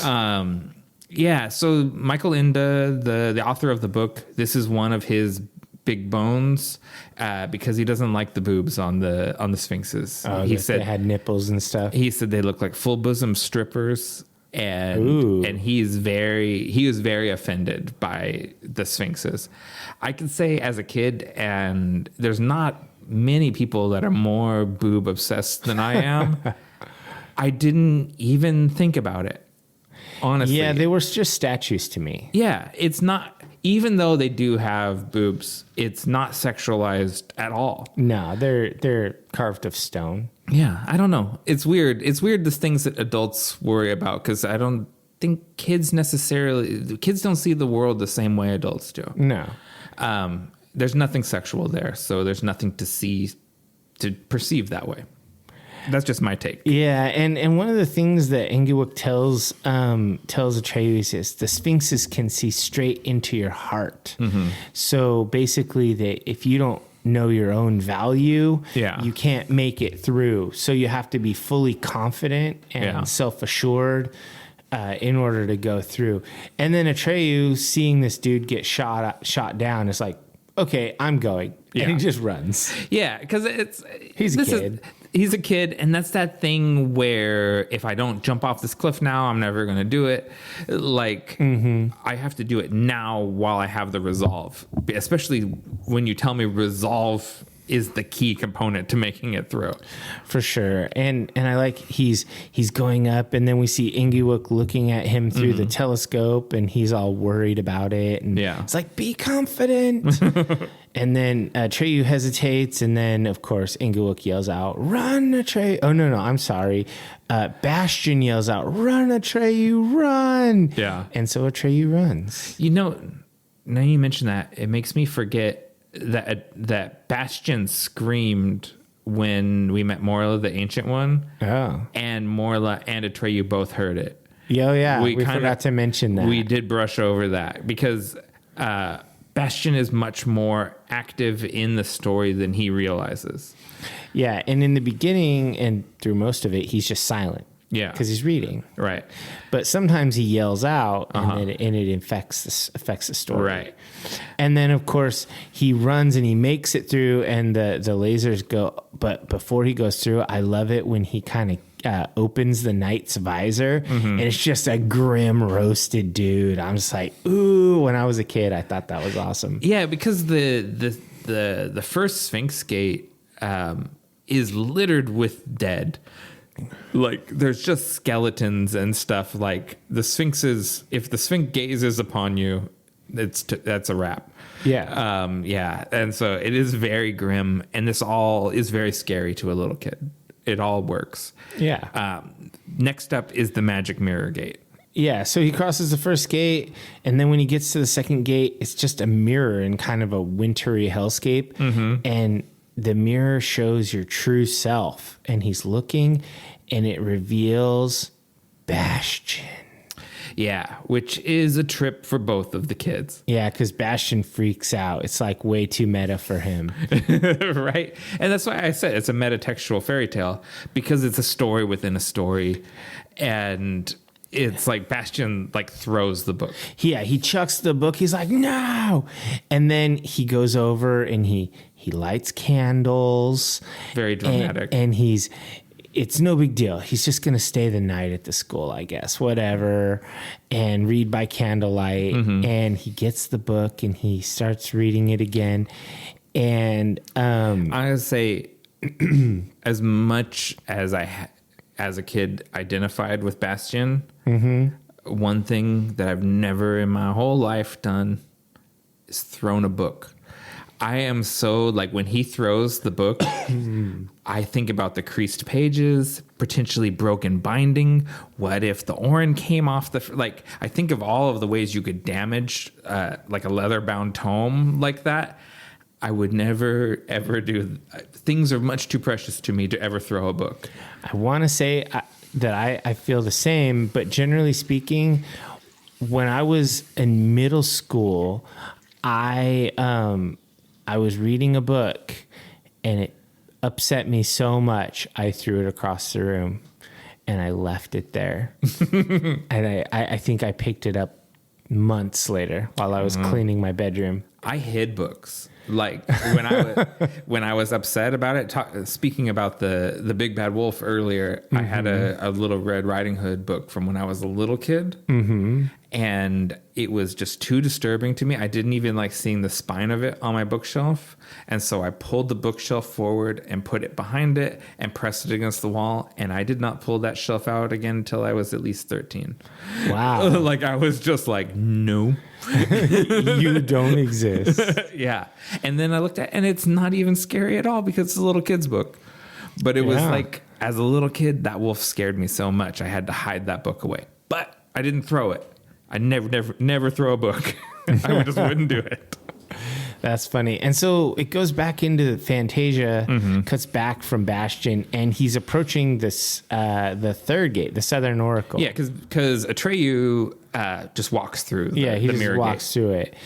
And the Southern Oracle looks just like the Sphinx gates, the statues, but they're blue. They're not red. Yeah, and this is a big departure from the book because it'd just be hard to do. The third gate in the book is called the no key door, and it's, as described, it's a door with no key, and it only opens when you forget why you wanted it to open. Oh. And so there's just no practical way to represent something that's all in Atreyu's head. You know what I mean? So yeah. So instead, we just get a repeat of the Sphinxes. Yeah, and they basically tell him they're like, the only way to save the Empress is you got to find a human child that lives beyond the boundaries of Fantasia. Yeah. And he needs to give her a new name. Yeah, which makes Bastian ponder what he would name the childlike Empress, and he thinks about his dead mother and her wonderful name. Yeah, he's like, what a shame they don't ask me. Yeah. My mother, she had a wonderful name. oh, Bastian. Never change Bastian Balthazar books. You very annoying little boy. Yeah, I hated this kid. Oh, but those annoying little boys grow up to be podcasters. And all 50 of you out there listening to us, we thank you. Yeah. So Atreyu, who's just quest objective after quest objective, just leads him to some other unachievable goal. Yeah. Soldiers on. The nothing is like a storm, and it's kind of going across the land. And Atreyu is flying away on Falkor. Yeah. And the storm comes and kind of knocks Atreyu off of Falkor's back over the Sea of Possibilities, and he loses the Orin. Yeah. And so imagine you only have one magic item. You're an adventurer with one magic item, and then your DM is like, make a saving throw. And you fail it, and you fall off, and you lose your one item. It is athletic saving throw to stay on your mount. Oh yeah. And so he rolled the one because he fell off the mount and lost his one item.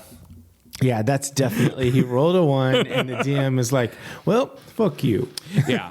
So I want to talk about these effects here, because it's the same effects as when the movie opened, this sort of roiling sky effect. Yeah. And it's just drone footage. No. I'm just kidding. So you get that effect. It's the drone footage, like the intro to Interview with the Vampire. Yes, when you fly a drone into the nothing, that's what it films. No, so you get those effects from inserting dyes or like colored oils into saline solution. Oh, okay. And that's nerdy. Yeah, this is an effect I recognize. They use it a lot to simulate skies. You use it to simulate explosions, like mushroom clouds and stuff. And and they're really effective because it looks so otherworldly, right? Yeah. And like everything, this is more involved in the book, and it involves like cloud or wind giants from the four corners of the world and all of this stuff. And this is a good, I think, show don't tell, where it evokes a scene from the book without explaining like pages of mythology to you. Yeah. Because there's no time for it at this point in the story. One thing that really strikes me kind of at this point, like him waking up on the shore after all this, first of all, this is very clearly an adaptation for a book made before they decided to just, all modern adaptations are loosely inspired by the book and heavily Hollywoodized. Not so much this.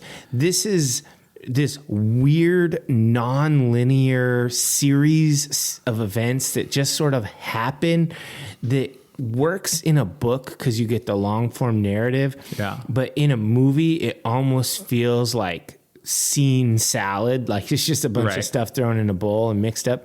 But this at least feels like a storybook. Like you're watching this and you're like, oh shit, what happens next? Like when you're reading a book, you just turn the page. It's not so much about them crafting an experience like watching a movie. It's more like a book. And so I really like these older adaptations that have that still booky vibe. That's interesting. Yeah, I think that's true. And I think up until this point, the things that it's cut out of the book are all kind of forgivable because of the budgetary and like technology restraints that they were under.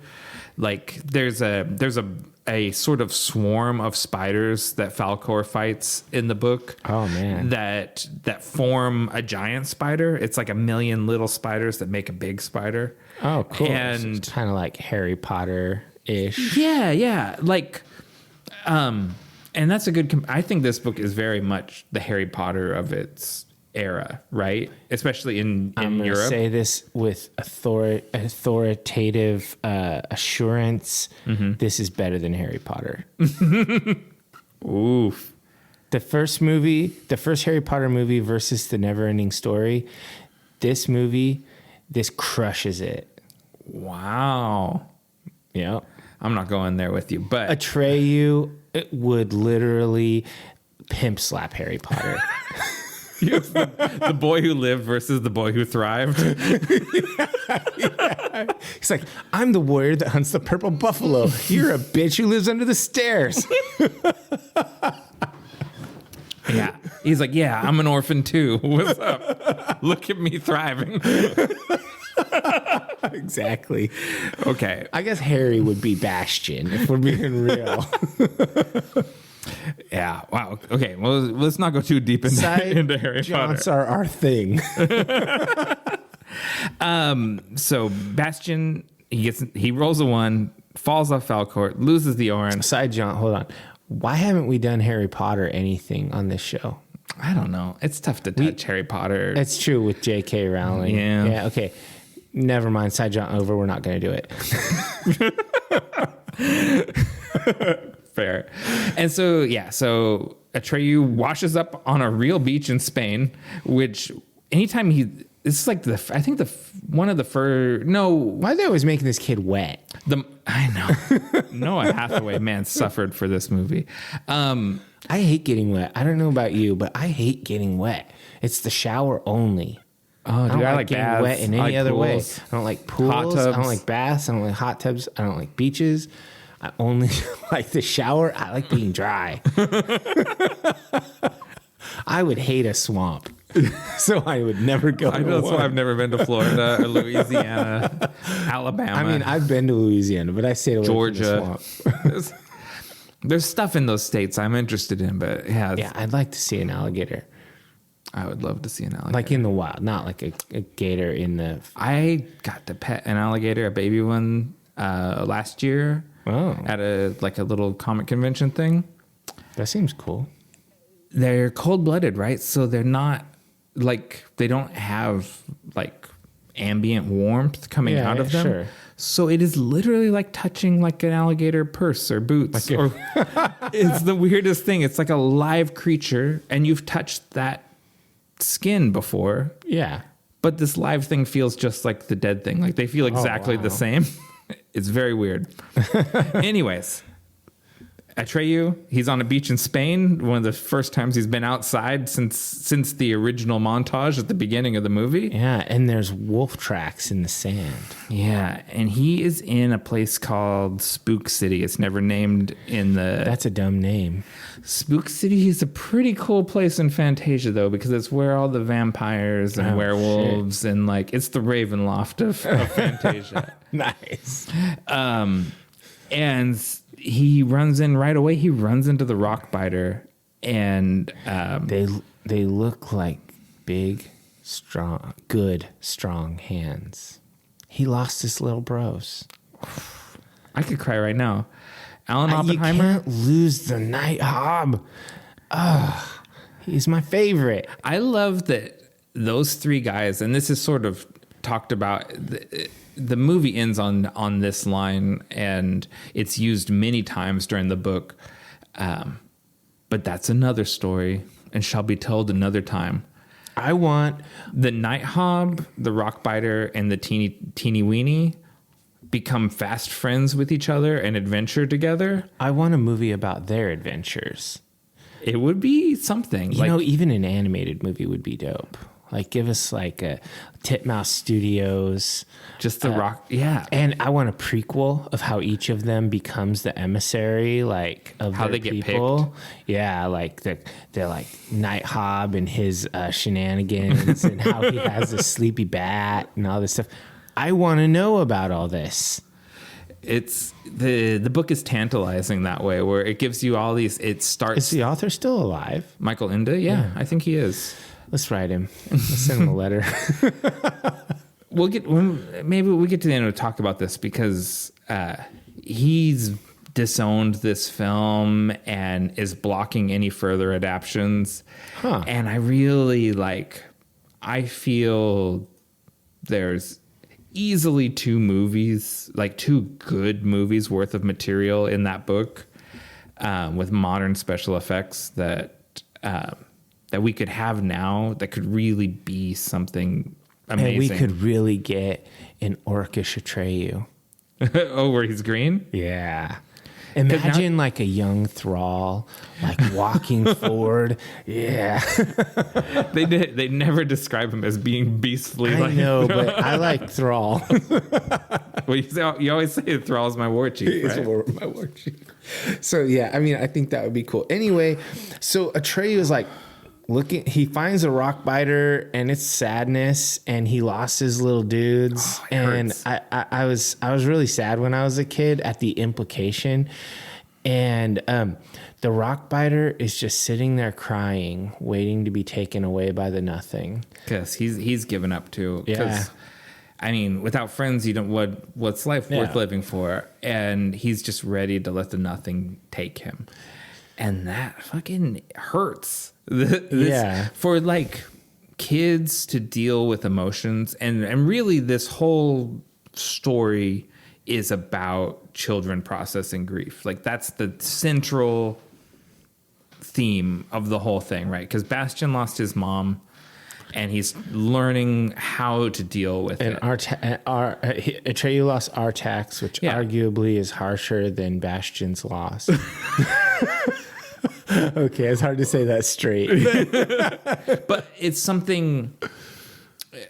Fantasy gives us a way of processing our feelings, right? It contextualizes them and gives us this space where we can explore our feelings. And Bastian is going through that, right? Like he cries with Atreyu as Atreyu loses Artax, and it's a way of experiencing the grief that he's not dealt with because of his mom passing. Mm-hmm. And, you know, we get characters like the Rockbiter and Morla, the Ancient One, who have lost hope, right? Yeah. Like they just can't persevere anymore. And the thing is like, I always hated Morla because she started off just bitter and lame. Yeah. But I loved the Rockbiter, and to see him go from the what are we waiting for to I'm just going to sit here and wait for the nothing to take me. It's a sad journey. Like it is, you know, it's because tough. he not only did he lose his friends, he lost himself. And I think that is something that separates like good children's entertainment from bad children's entertainment, is stuff that actually can challenge children, because this is giving you stuff that's hard for you to deal with as a little kid. Well, this movie as a kid, and I mean almost as an adult, it takes you from rolling some tears to thrusting your fist in the sky. Like you go the full range of emotions in this movie. This is not a lukewarm movie. It takes you from hot to cold. Yeah. And back again. I mean, it's great. So he's exploring Spook City. Yeah. And I loved this part as a kid when you see the murals on the wall. Yeah. And I was like, oh shit, this is cool. Like I didn't even know what it was when I was a kid, but the mosaic. Yeah. Like I still love mosaics. It's so cool. And it's surreal for Atreyu because he's going through and seeing his adventure portrayed. And he sees himself in the Swamp of Sadness, and he sees himself with Morla, and he sees, I think, the Oracle and Falkor, and then he sees Gamork, who he has not encountered in person yet. Yeah, he sees him lurking in a cave, and then he turns around and he sees Gamork lurking in the cave. And Gamork villain-splains to Atreyu. I love this villain-splaining. It's so good. And again, Alan Oppenheimer, man, third voice, all distinct. None of them sound alike. I had no idea he was all three voices as a kid, or that this was the voice of Skeletor doing these three guys. I had no idea. Gamork lays it out for Atreyu. Yeah, he basically says that Fantasia represents the collective imagination of humanity, and so it has no borders, which essentially negates the quest to find a human boy beyond the borders of Fantasia. And then it basically says that the nothing is a manifestation of the loss of hopes and dreams by humanity. So basically, he's basically saying that the nothing is made from the same people who created Fantasia. Yeah. They've lost imagination, and so this place is going away. Yeah. I will say that the Gamork puppet is a little herky jerky. It benefits from being in the cave and kind of behind some brush and and all of that stuff. And this is it's much more in depth in the book. Like because Gamork, he describes himself as a werewolf, and the human side of Gamork is not in Fantasia. Gamork is a human on Earth. Oh. So Gamork is almost like he's the anti-Bastion, where he is someone that is destroying Fantasia rather than enriching it. And the reason why Gamork and the people that he serves or whatever in the real world want to destroy Fantasia is because people without hopes and dreams are easier to control. Oh man! So his business. And to take it back to your talking about Germany in this post-war period, he represents that side, that Iron Curtain. Like, these are the people that are controlled and they just live without hope. I was saying that as I was conversing with Carrie while we were watching this, that the nothing, given the context of the creation of this, the nothing is communism. Yeah. And Fantasia represents freedom. Right.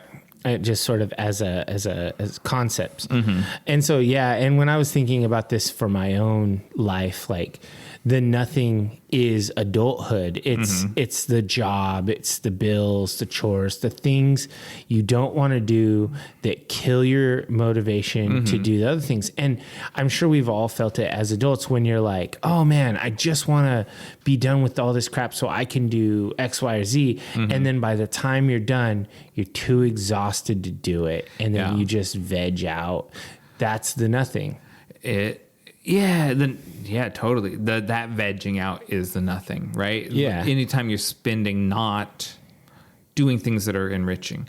And we get multiple variations on it, right? Because you have Morla, who's seen it all and just doesn't care anymore about anything.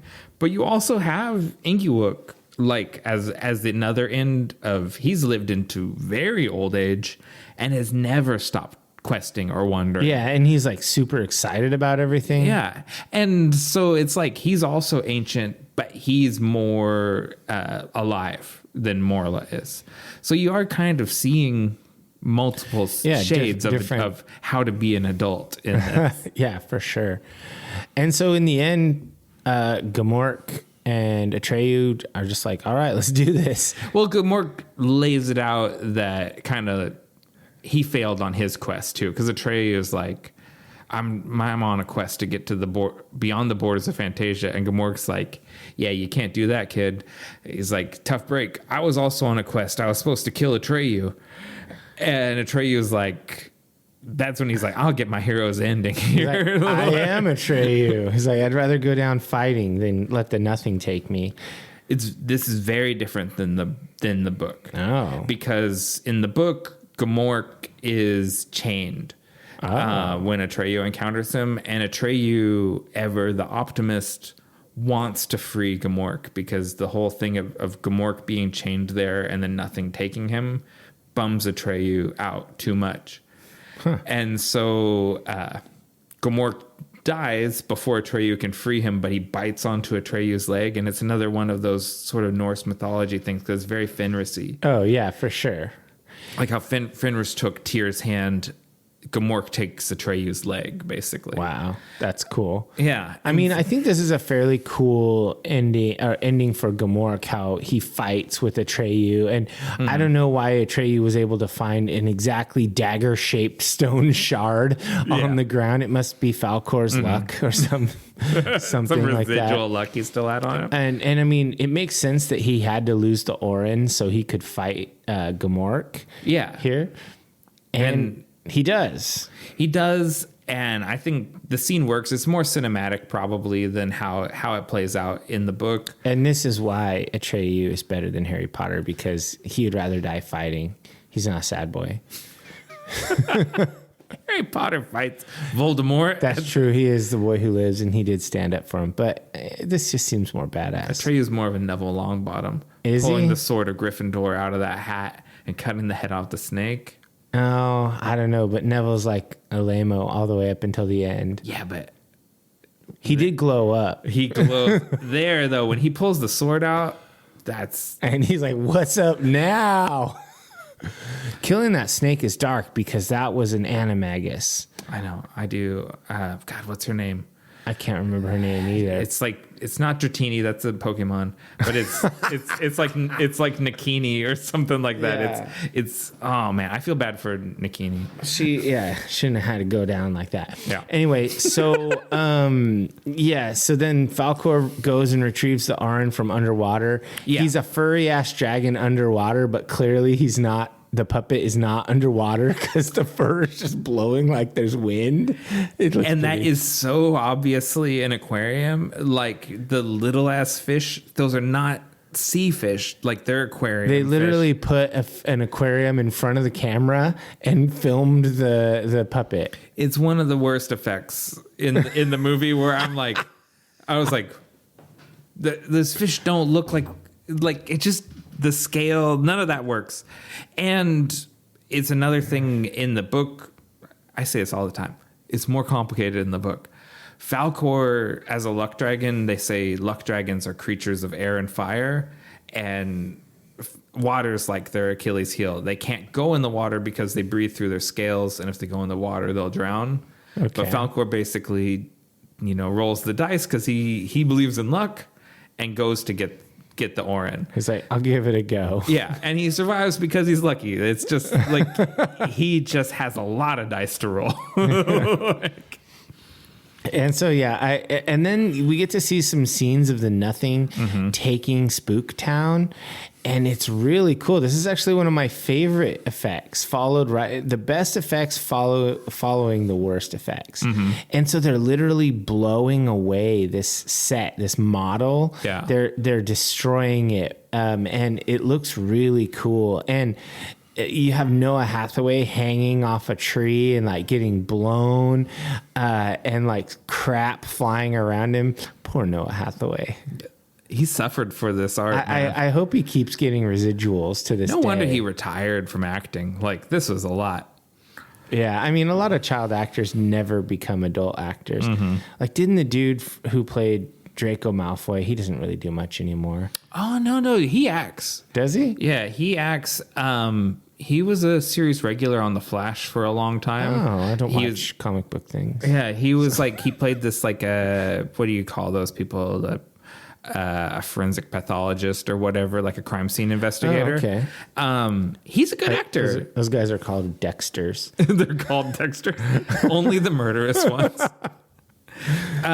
So Falkor again saves Atreyu, brings the Orin to him, and Fantasia is just destroyed by the Nothing. And then they're like flying. He's flying Falkor through like a nebula space void, and all you see are these asteroids. They've totally failed, but then you see the ivory tower glowing out among the fragments of the galaxy. Yeah, they're led to it by the Orin. It's the first time we've actually seen Atreyu use the Orin, the Force to guide him. Yeah, which it could always do, but it's the first time we've seen him do it. Yeah, and they get to the ivory tower. The music is really cool here. The synthy score, stuff. Very dungeon synth. Yeah, I love it. And I just thought Falkor's a space dragon. He doesn't need air. He can just fly through space. He can do wherever Falkor encounters, he just makes the best of it, because that's how a luck dragon does. That's how they roll. Yeah. And then it cuts to Sebastian, another one of these million throwaway scenes that we've mostly ignored, where he's like reading and stuff, and he's like finishing his apple, and he's like so stoked. They're like, yeah, they found the ivory tower. Yeah. And he eats the fucking apple core like a savage. He ate the whole core. Who does that? I do that. Are you serious? The only thing you eat the core? The only thing all I leave of an apple is the stem and the seeds. The little seed pod. And I eat absolutely everything else. I know it's unusual. Get out of my house. You disgust me. Lisa, I don't know what was going on. I think we were road tripping or whatever. And I was eating an apple, and I didn't even quite realize how weird this was to eat an apple top to bottom. Yeah. And Lisa's like, what are you doing? I was like, I'm just eating an apple. And she was like, you don't eat that part. And I was like, oh, I do. Yeah. You eat apples like Bastion. That must be where you got it. I told you, I relate to this kid. I just saw it and I was like, what a savage. Yeah. No manners. This kid's a barbarian. I guess I'm a barbarian bard multi-class. A barbarian, if you will. Because I eat an apple top to bottom. I don't eat around it. I just eat the whole thing till there's nothing left. That's just so weird. And so then you go back into, Fantasia, what's left of it, and Atreyu is facing the childlike empress. The first time we get to see her. Yeah, and he has to go, in his mind, go and tell her he failed. It's like, sorry, your whole empire is done because I failed. Yeah, but childlike empress has a different take. She's like, no, he's been with you all along. Yeah, she has a sing-song way of delivering her lines. So interesting stuff. Tammy Stronach,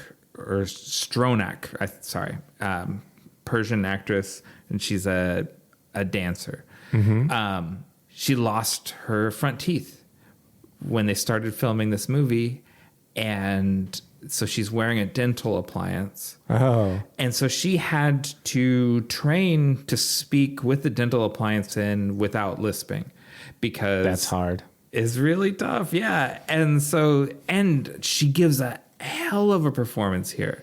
Like, this is some of the best child acting I've ever seen. Up there with Kirsten Dunst. I was going to say, just below Claudia. Right. It's right there, because some little girls, man, can like play your heart like a fiddle. Like when they really lock in like this. Yeah. And yeah, she tells Atreyu, like, no, you did exactly what you were supposed to do. And this is some harsh truth. Well, and Atreyu is like, I suffered. I was so much pain. Why? And she's like, it had to happen this way. He's like, I lost my horse for this bullshit. Right? How would you like... Just to bring Bastion along? How would you like to hear all of your suffering and your whole life was so a little boy from Earth who's hanging out and he's skipping class would be interested enough to read the book? Like, you had to go through all of this stuff so the kid invested in the story. And the kid is all that matters. You're actually not the protagonist of this story. You're an NPC. He's the protagonist, and it's been all about him. By the way, he's done nothing the entire time. He sits there. And he sits there eating an apple like a savage. Yeah, this is like, it's like you, at the end of Red Dead, you tell Arthur Morgan this. Oh, what now? I had to get sick. I got tuberculosis and that guy sat on his couch. Arthur Morgan just shoot that Empress. No, I'm sorry, I didn't get the good ending. That's the way I played Arthur Morgan. I got the good ending. I played him I made him suffer the most. Yeah, and so basically, like, it basically says this is not Atreyu's story. This is Bastion's story. Yeah. And there will be others that follow Bastion. Yeah. And at this point, all that's left is Bastion has to give her the name. And, you know, she's like, she pleads straight down the camera, right? She looks dead down the lens and pleads with Bastion, which is, she's pleading with you as the kid in the audience. And the meta narrative has got 3 layers now. Like, it's 3 deep. It's Atreyu's story, which is within Bastion's story, which is within your story, who's watching it. And it's, there's some lines in here where she says, like, why don't you do what you dreamed? And then he says, I had to keep my feet on the ground. And it just makes me think, holy shit, this is our own lives. Like, why don't you do what you dreamed? Because you have to go to work and you have to pay your bills, and then nothing owns your life. Your dad's like, you get up and you drink egg yolks and orange juice and you go and make dental appliances. That's what you do. She's like, call my name. And that's like the call to, do what you dreamed. And she's crying, and Bastion he's having that hard time, like, believing himself that he is important enough to be part of this story. And he, like, runs up and he climbs up and he has to open the window and have the rain spatter on his face. Very dramatic kid. Because he couldn't just say the name. When he gets to high school, he's going to do very well in drama. He'll probably let her. Yeah, all of this emotion will play out better for him as he gets a little bit older. And then he screams out the name, Moonchild. What the fuck? His mom's name was Moonchild? Yeah. That, in this whole fantasy movie, that's the least believable thing. Why couldn't he be like, Carol? Oh my God. It would be probably a German name. He's like, Hildegard, Balthazar books. No, but it's Moonchild. It's Moonchild. His mom was a hippie. That's how you put a hippie and a dental technician together and you get a Bastion. Oh, man. That's funny. Yeah, so he calls her Moonchild, and he shows up there, and she presents him with a grain of sand, the last remnant of Fantasia. Everything else is gone. Yeah. And it's like glowing in his hand. And it's just the two of them there in the nothingness, and he has to restore all Fantasia with his imagination. Mm-hmm. And she's like, you just use your wishes. How many wishes do I get? And she says, as many as you need. Unlimited wishes is literally everyone's dream. You got to read the book. It's more dangerous than it sounds. There's way more. This, like I said, we're not even halfway through the book at this point. Oh, okay. Bastion's adventure goes much longer than Atreyu's. I'm way more interested in Atreyu. Atreyu's there. They're homies, but... Does he get slapped a lot? Atreyu? No, Bastion by Atreyu, because Bastion's kind of a weak sauce. Bastion, I mean, at some point, Bastion damn near kills Atreyu. Oh, wow. It gets dark. It gets very dark. Well, it's German. It's German. Yeah, you have to suffer for your art. And so Bastion recreates Fantasia. Mm-hmm. He's flying around on Falkor's back. Yeah. He sees Atreyu and Artax and the rock biter and the racing snail and all this stuff and Night Hob. And the music is the shit. Mm-hmm. And Falkor's like, what's your next wish going to be? And he brings Falkor to the real world to chase down the police. Yeah. Lame. So this is a big departure from the book because creatures from Fantasia can't go to Earth. When they come to Earth, they become lies. Wow. And it's very dark when a creature from Fantasia, it's a creature from Earth can go to Fantasia, but the other way does not work good. Like it's a bad thing. So this is for Michael Ende. This is like a deal breaker. It's one of the main reasons he disowns the movie. I didn't like this scene either. He calls it's a Disney ending, and he did not like it. And I loved it as a kid. Now, as an adult, I feel it does sort of cheapen the story. It does. It really does. And then they basically just end it with kind of a trite thing. Mm-hmm. They're like, and Bastion had many more wishes and adventures, but that's another story. And I'm just like, okay. It's a tough ending. So, well, no, it's not a tough ending. Except we have a dope-ass outro song, which is the same as the intro song. It's a good song. So what were your personal highlights? What really worked for you? Number one, maybe this sounds weird, unflinching sadness. I think the things, like when you talk to someone about the Neverending Story, it's like, oh, did you watch Neverending Story when you were a kid? Like, yeah, when that horse died. Like, boom, you think the horse dying, you think of the sad rock biter after his friends have been taken by the nothing, and then you think about riding Falkor. You put the two sad things before the happy thing because you're not always exposed to stuff like that in your media as a kid, and I think it's important that kids are challenged, and I think that's part of why, 40 some odd years later, we're so invested in this story because it thrilled us, but it also hurt us when we were little kids.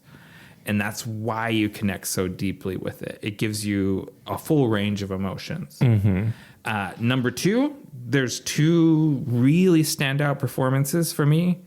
And that's Tammy Stronach as the childlike empress and Alan Oppenheimer as Falkor, Gamork, and the Rockbiter.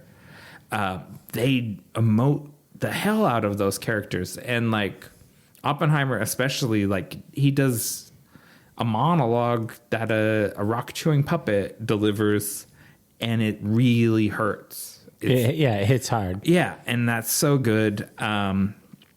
I won't mention again all of like the visual effects stuff because I already talked about it. So my final thing will be Klaus Doldinger's score.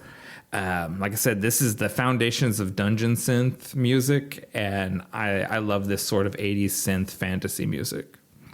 All right. Yeah. You kind of hit the major high points. Yeah. I think that, of course, I fully agree on the music. I called it out a bunch of times as we went through. Mm-hmm. I will say that I normally dislike the child actors and as an adult watching these movies, but I think that this was really good. I think the casting was great. I think that, Atreyu was very convincing. The childlike empress was really convincing. Yeah. And they were just really great characters.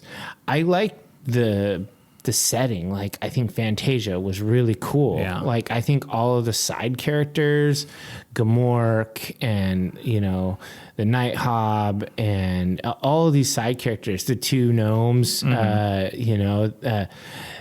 they were just really cool. Like this setting really primed me for all my other fantasy stuff that I loved. So those are the things that I really liked about this movie. So what didn't work for you? So Michael Ende called the film a gigantic melodrama of kitsch, commerce, plush, and plastic. And I think that's a little hyperbolic, but I do understand what he's saying. I think there's the things that we connect with are moments from his book that were captured, right? Like very clearly. But I think there is things like the ending and some of the stuff that's sort of like dumbed down or brushed over. I think that there is a little bit of a hollowing out of the story. I think the story is so strong that even shaved down and hollowed out, it comes through. Compelling. It's still compelling, but I think we lost a lot in the adaptation. And there's parts that are like sappy, and there's stuff like the ending that are very studio driven. Like, what if he took Falkor to the real world and got vengeance on his bullies? That are not fitting the theme of the book at all, or the theme of the story. Yeah, it's about loss. Yeah, it's about loss. It's not. And even the wish fulfillment is wish fulfillment with a cost, And so there is children's films that are intended to be enjoyed by children that anyone can like. And then there's children's entertainment that can only be enjoyed by children. And this is it gets close to the line sometimes to being too childish. Yeah, like only the ending is only enjoyable by kids. Right. What about you? So I think that the plot gets lost a little bit. Yeah. There's not a lot of depth in this plot line. And that's oftentimes what happens with book adaptations when they're, they're just, they're trying to shave too much. So they just, it's thin. There are no side plots in this story. Yeah. There's no counter narratives. I mean, there are some meta parts where it makes you think, but I think that some of it got lost. I will also say that I don't like the kid that acted Bastion. He was overacted ham. He's a ham. Yeah. And I didn't like that. I thought that you could have actually had like a depressed kid who was a little sad and a little morose. This kid is just, I don't know. He's just kind of he's just annoying. Something. So in the book, he's always described as being fat. And I think that would add a layer to the character if he was heavy. That's not there. Are you trying to say heavy people are sad? No, but I'm saying it's part of his struggle, right? Sure. That he's going through is he's not athletic also. It's another reason why, like, he looks of a similar build to Noah Hathaway as playing Atreyu. Yeah. So it's like there's less of wish fulfillment there than if he was also chubby. where you like, this kid can't climb the rope in gym class, and so this is more important to him or whatever. Yeah, I think that casting may have been a bit off. I mean, I don't know who would. I guess I would have wanted someone who was more of the mood, like the childlike empress. Obviously, I mean, I think the character of Bastion could be gender swapped in a remake quite easily. And I just think that if they were going to do a remake, they should choose a kid that's a little more just naturally morose or chill. I've thought about this a lot because Bastion's avatar, when he goes into the story, is a Oriental prince, is sort of the way they describe him looking. I would cast probably an Indian Indo-Pac actor. So that it's not so when he shows up in a turban and stuff at the end. Yeah, I don't even think you need to go beyond Atreyu's story. I think it ended at the right spot. You should read the book. They could make a sequel for. Yeah, I think it should be 2 films for sure. They could even split it into 3 6-hour films. Peter Jackson had the Peter Jackson version. Imagine if they let Peter Jackson at this.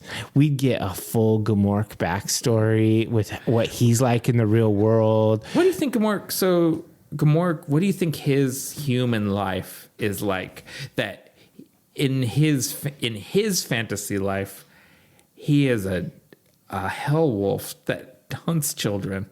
He's probably a middle-aged podcaster who plays guitar in a heavy metal band. You think so? You think that's what? No. You love fantasy. That's true. You're not someone that would spend your downtime destroying fantasy. No. He's fantasy stuff. He's a hedge fund manager. Like it's something true. like that. Where he's like an investment broker, or something that just wants people to get in line and pay their bills. He's a senator from Kentucky. It's Judge Clarence Thomas. Oh man, that would be so funny. Like, you see Clarence Thomas, with an Oren book. Atreyu stabs Gamork, and you cut to Clarence Thomas shut the book and set it down, and he's like, "Well, I'm gonna go do some really shitty opinions for the Supreme Court." And his wife is cheering him on because she's horrible. Did you stop the child from giving the childlike empress a new name? He's like, no, failed again. And she probably would say something shitty. It's probably something stupid like Moonchild. Oh my God. We need the Peter Jackson version. Yeah. It's all from Gamork's side. Oh man, that would be great if we got a full hour and a half Gamork narrative. Okay, here's the hard part. What do we rate this movie? This is tough because this is where I really wish I had half stars. Yeah, no, I get you, because it's better than a 3. It is better than a 3. So what is it though? So it's not a 5-star movie because it's not perfect. There are at least 3 things that I think are problematic, but I definitely think it's a better than middling movie.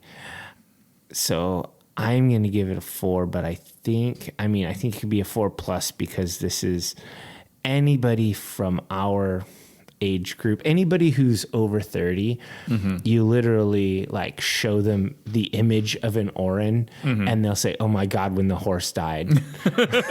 Right? It's really important. I'm really glad you gave it a 4 because I feel it makes me feel free to give it a 3. Don't do that. Why do you have to be Gamork? Why you got to be Clarence Thomas? Here's the thing. I absolutely love this. I hate Master of the Universe. I gave it 2, and I love that movie also. I love this movie, and I love the book also, I love the mythology. I love everything of it. But it has these problems that stop me from getting there to the 4. I'm gonna before you choose your rating, I want to quickly review other things you've given 4s and 3s, so you can just sort of meta this, right? I've thought about it. But so you ahead. gave Tim Burton's Batman a 4. You gave Fight Club a 4. You gave Interview with the Vampire, The Matrix, Nightmare Before Christmas, The Crow, and The Green Knight. Y'all gave all those 4s. Right. You gave these movies 3s. The Fast and the Furious, Labyrinth. Wait, which Fast and the Furious did I give it 3? The series. Just the whole series? Okay. Meta, yeah. Okay. Repo Man, The Hunger, American Werewolf in London, Dracula, Lost Boys, the Hobbit, Warcraft.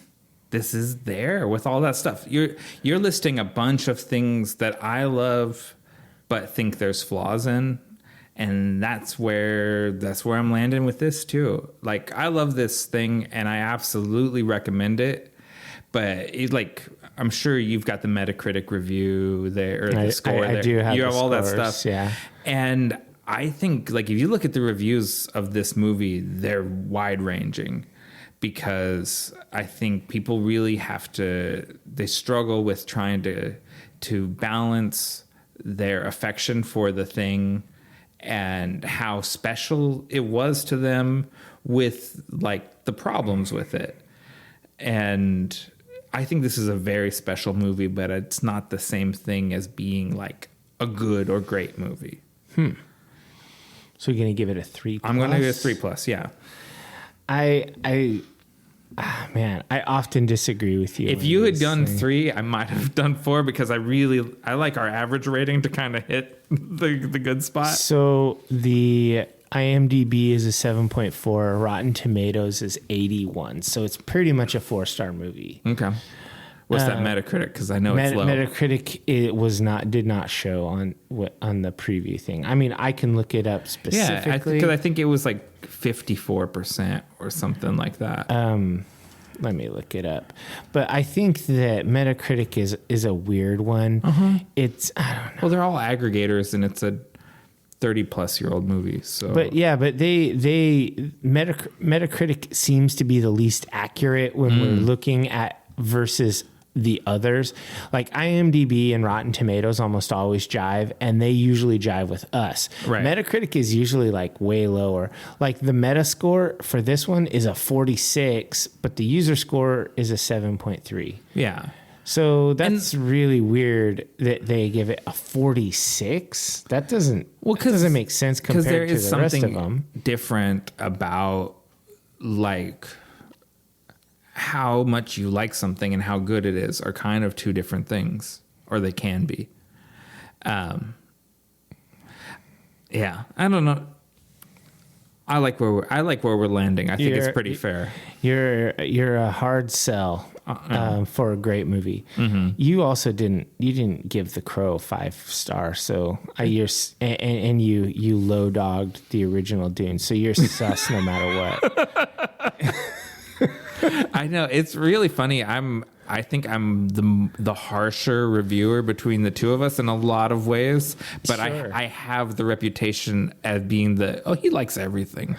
The thing is you're middling man. Mm-hmm. You never bomb things either. Like I'm hard to impress. You don't give things high or low. Like I gave The Hunger and Tim Burton's Batman 2s, mm-hmm. and I gave Labyrinth a 2. Yeah, I don't think any of those are fair reviews. And so you do not give high or low. Almost all your scores are 3 or 4. 4 is high. 4 is good. 5 is great. 3, I will quote the Empire podcast, which is my North Star on all these things, and I'll say a 3-star is a recommendation. I think I'm going to quote our own podcast, because I think that we are just as qualified as them. And I think that a 3 is a middling ass recommendation, if anything. It's like, it's a qualified see recommendation. if you think about it. Yeah.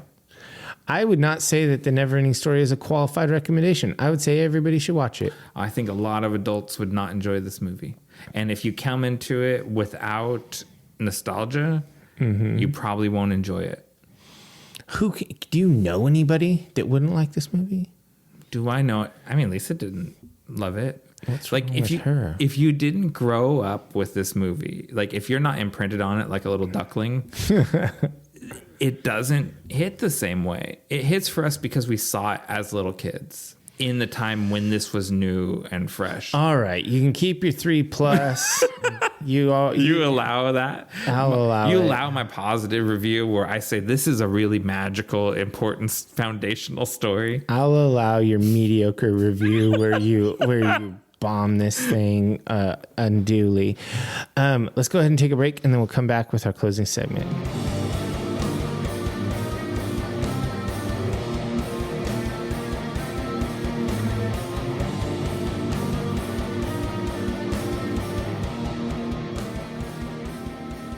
All right, welcome back, divers. It's time for our final segment, the one where I ask Dave, what are you into right now?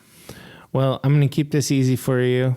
Not a whole lot, except for my normal stuff. Okay. I got a new tattoo. Okay. Again, this time I finished my left sleeve, the full inside of my left bicep area, all the way up to and into my armpit. He actually shaved some of the hair to get. You got some of the tenders, man. That's tough stuff in there. But it looks dope. He did a great job. Yeah. I'm really happy with it. And then we're scheduled up. He's going to do a finishing run on my right sleeve where he fills in some of the smaller areas with some additional dot work, little trees, some knot work here and there. So those will basically be done. Just tie it all together. Yeah. Make it one of a piece with each other. Yeah. And then I'm preparing for a disc golf doubles tournament with Carrie. It's later this month, so that'll be really fun. I went and fought in an SCA war yesterday, and that's exhausting, so I'm still physically worn out from that. I've been recording Barrowlands guitars. I have one more song left to record, and that's tomorrow. And it may seem like I keep saying we'll keep doing this. We have enough material for 2 albums, so we're trying to do a double vinyl through our record label, which is why it's so much. And also, like, I did, at least half of the bass stuff, and I'll do the vocal stuff. So a lot of it's on me. I don't have a copy of Thane. I need a Thane in my collection. A Thane vinyl? I can look around. I'm pretty sure I have a spare one. Okay. And then, of course, I am doing grad school, of which I am on my capstone research. I'm doing a research study as my capstone project. So that's what's happening in my life. I haven't been doing a lot of enthusiast stuff just because I've been so busy with my hobbies. So no recommendations, nothing. It's not a new album or anything you've. A recommendation. I mean, honestly, the only thing I've been watching new that I haven't watched or talked about before is The Great Pottery Throwdown. If you've ever watched The Great British Bake Off, which if you haven't, divers, you're missing out because it's great. On HBO, the streaming platform, there is a show made on the very same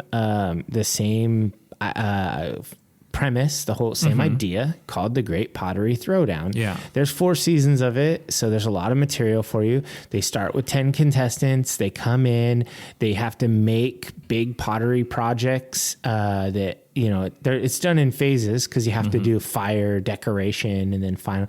And so along the way, they do these mini challenges. Yeah. And then so they get kind of rack up credit. Not points. You know how they don't really get points for winning. It's just sort of taken into consideration at the end when they're choosing the baker of the week or whatever, or star baker. In this one, they choose pot of the week, and then they send somebody home every week. So it's the exact same show format, but it's pottery. So it's awesome. If you at all like pottery or ceramics or anything like that, anything vaguely artistic, Great Pottery Throwdown is hella good. I'm on season 2. They're hour-long episodes, so you can't. I mean, you could power through it, but it's a lot. That's really interesting. And it's British TV. Yeah. Have you ever done pottery, like on a wheel? Like, have you done that stuff? I have. I did it in high school, and then I have a bit of experience with pottery. But I would not say I am a potter. I know potters. I'll say that. Yeah. No, it's something. I did a lot of art in high school as well. I did, special projects, which gave you opportunity to do everything. Yeah, that's the art teachers, teachers' pets. Yeah. And I do not have the aptitude, but I have a lot of respect for it, because I know that sense of when you've got something on the wheel and then you touch it the wrong way and it all collapses. Yeah. Oh, that hurts. It hurts so bad. Or you made the thing and you glazed it and you put it in the kiln. Yeah. And something goes wrong in the kiln. Oh. Or your neighbor's thing exploded and shrapnel's yours. Oh, man. Yeah. So you've already sold me on this pottery throwdown. Yeah. You should watch it. Okay. It's good. I don't even know who told Carrie about it, but someone told her about it. And she knows I'm on the hook for unscripted TV. That's my favorite kind.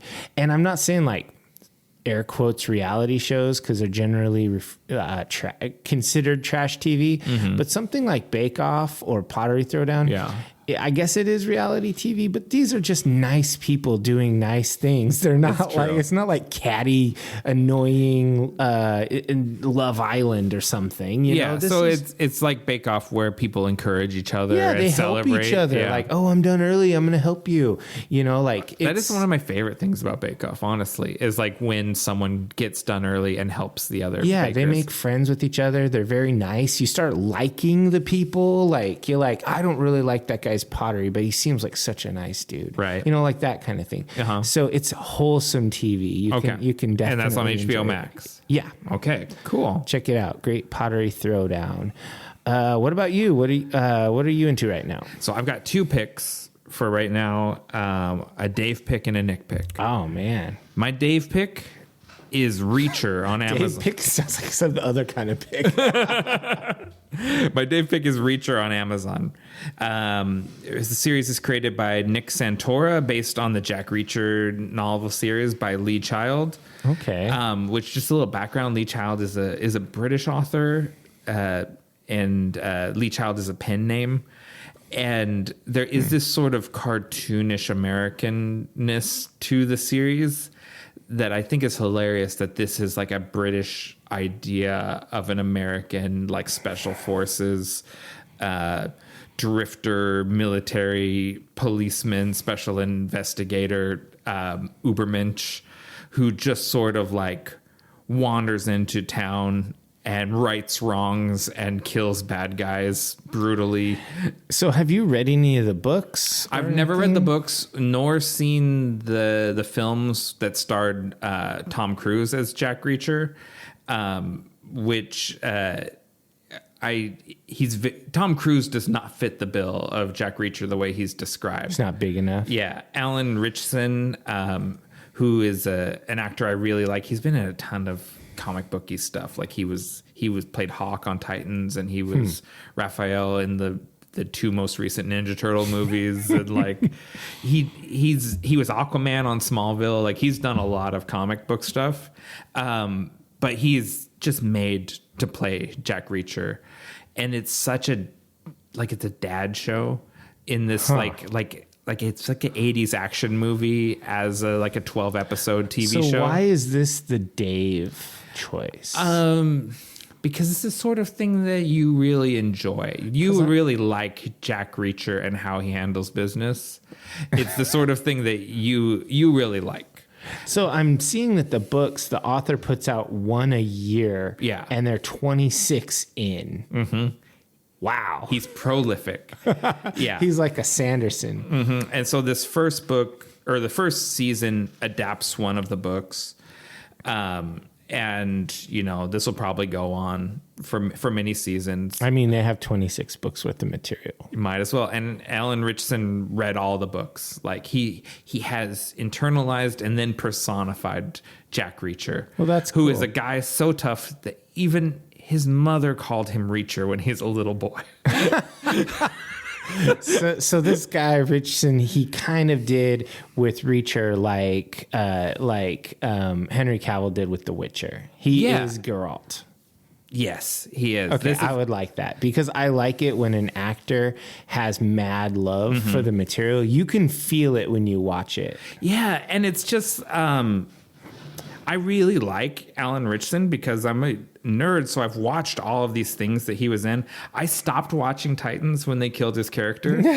Because that's why I threw that book across the room as a middle schooler. When my favorite character died, I was like, I don't care what happens to the rest of them. Yeah. And who's the other guy in this show that I love? It's Malcolm Goodwin, who plays Oscar Finley, who's the uptight Boston detective who is down here in the Deep South. That has to kind of partner with Reacher to solve the mystery.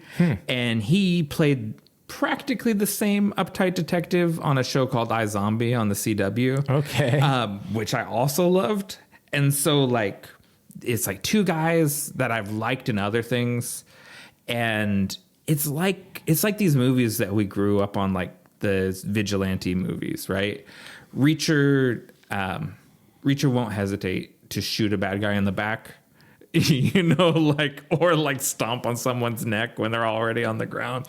Reacher murders dispassionately, and it's always okay. It's always fun. I'm sold. Okay, because I think if you are a good guy and someone is blatantly, bad guy, and it's black and white, right? Yeah.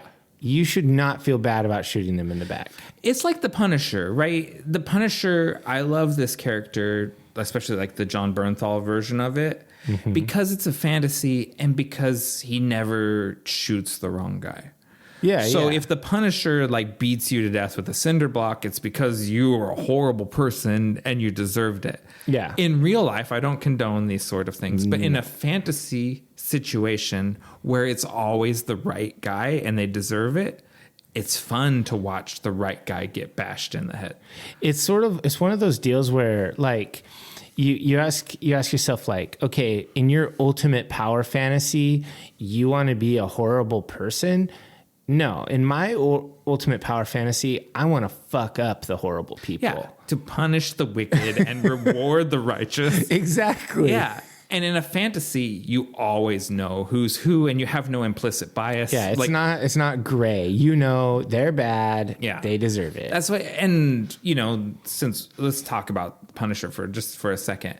When you see these stickers with the blue flag Punisher sticker, it disturbs me. Even though I like this character, it disturbs me when there's a law enforcement officer that identifies with this person because he's a real person with real biases and real power to dole out life and death. And I don't want him living a power fantasy. I want him to follow the rules.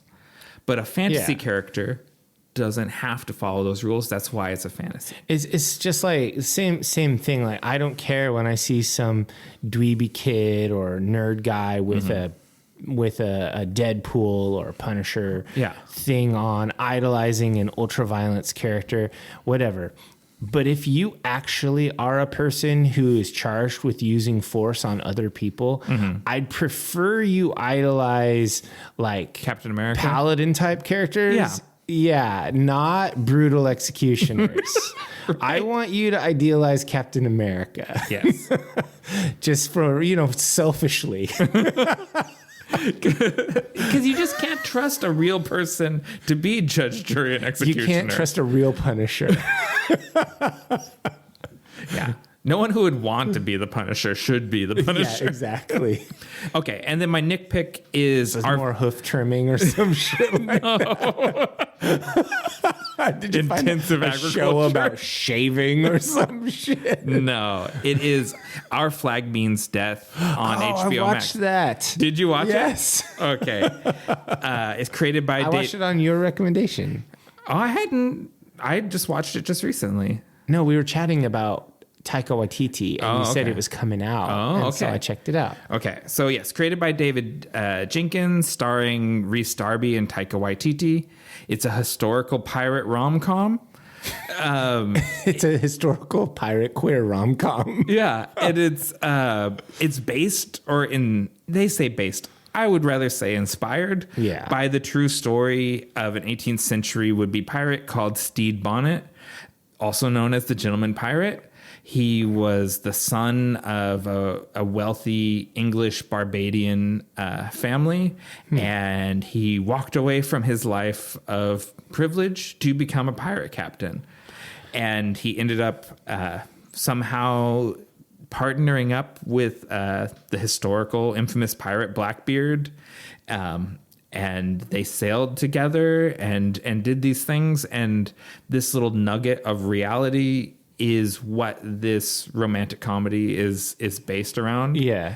And it takes a few episodes to get its legs, but it's hilarious. Yeah. So like when Carrie and I were watching it, after one episode, I was like, I don't really kind of care about this. Yeah. And she was like, yeah, I don't care either. And I was like, let's give it another one. And after the second one, I was slightly more interested, but then after that, it gets progressively more interesting. And as soon as Taika Waititi is on the screen a lot, you're just in. Yeah, that's when it really locks in. He is so good. He is so good. And so him and Rhys Darby, who I think Taika was never on screen in Flight of the Conchords, but he was involved in that. And Rhys Darby was a major character in Flight of the Conchords. They're magic together. They're just so good together. And I love all the side characters on the crew. It's really good. And I really want to see the next season. Well, it hasn't been ordered yet. So that's the thing. So it leaves you on a cliffhanger. I think it's doing good numbers. It's always hard to kind of get hard numbers on how many streams or anything like that. They keep that stuff very close, but it's getting especially HBO. It's getting a lot of streams, but there has been some like, hold on, I didn't know they were going to be gay. Yeah, how did you make Blackbeard gay? Yeah, like there has been that reaction from certain corners of the internet. It's not like there's butt fucking, man. Like it's even if there was, I don't care. Yeah, but it's not that kind of show. Like it's not an explicit show at all. No, it's not explicit at all. There's like a kiss. Yeah. It's very tame, and if you can't handle it, man, then you couldn't handle piracy at all. Come on, be real. Like whoa. Murder, yes. Two boys kissing each other. No. Yeah. So anyways. That show was really good. So those were two Dave picks. Those are two. No. That's a Nick pick that Dave also likes. And Reacher is a Dave pick that Nick also likes. Now I'm going to have to check out Reacher after the current season of Great Pottery Throwdown. When it wraps up. Yeah. All right. Call to action. All right. So subscribe to us on your favorite podcatcher, as well as YouTube, Spotify, and Audible. On those platforms, you can rate us specifically with thumbs ups on YouTube. Spotify and Audible have more robust ratings. But if you comment on our videos on YouTube, that helps us in the algorithm. Don't forget to leave us a review no matter where you listen to us. A 5-star review costs you nothing, but means everything to us. New episodes of Nick and Dave Deep Dive the Metaverse drop the 1st and 15th of every month, and you can find us on all social media platforms across the Metaverse as Deep Dive the Meta. We are on Twitter, which Dave prefers, and actually I kind of prefer to, Instagram, which ostensibly is the one that I prefer, and Pinterest, which I don't update anymore and no one likes. Rip Pinterest. Well, I guess this is really goodbye. Don't say goodbye. Say good journey.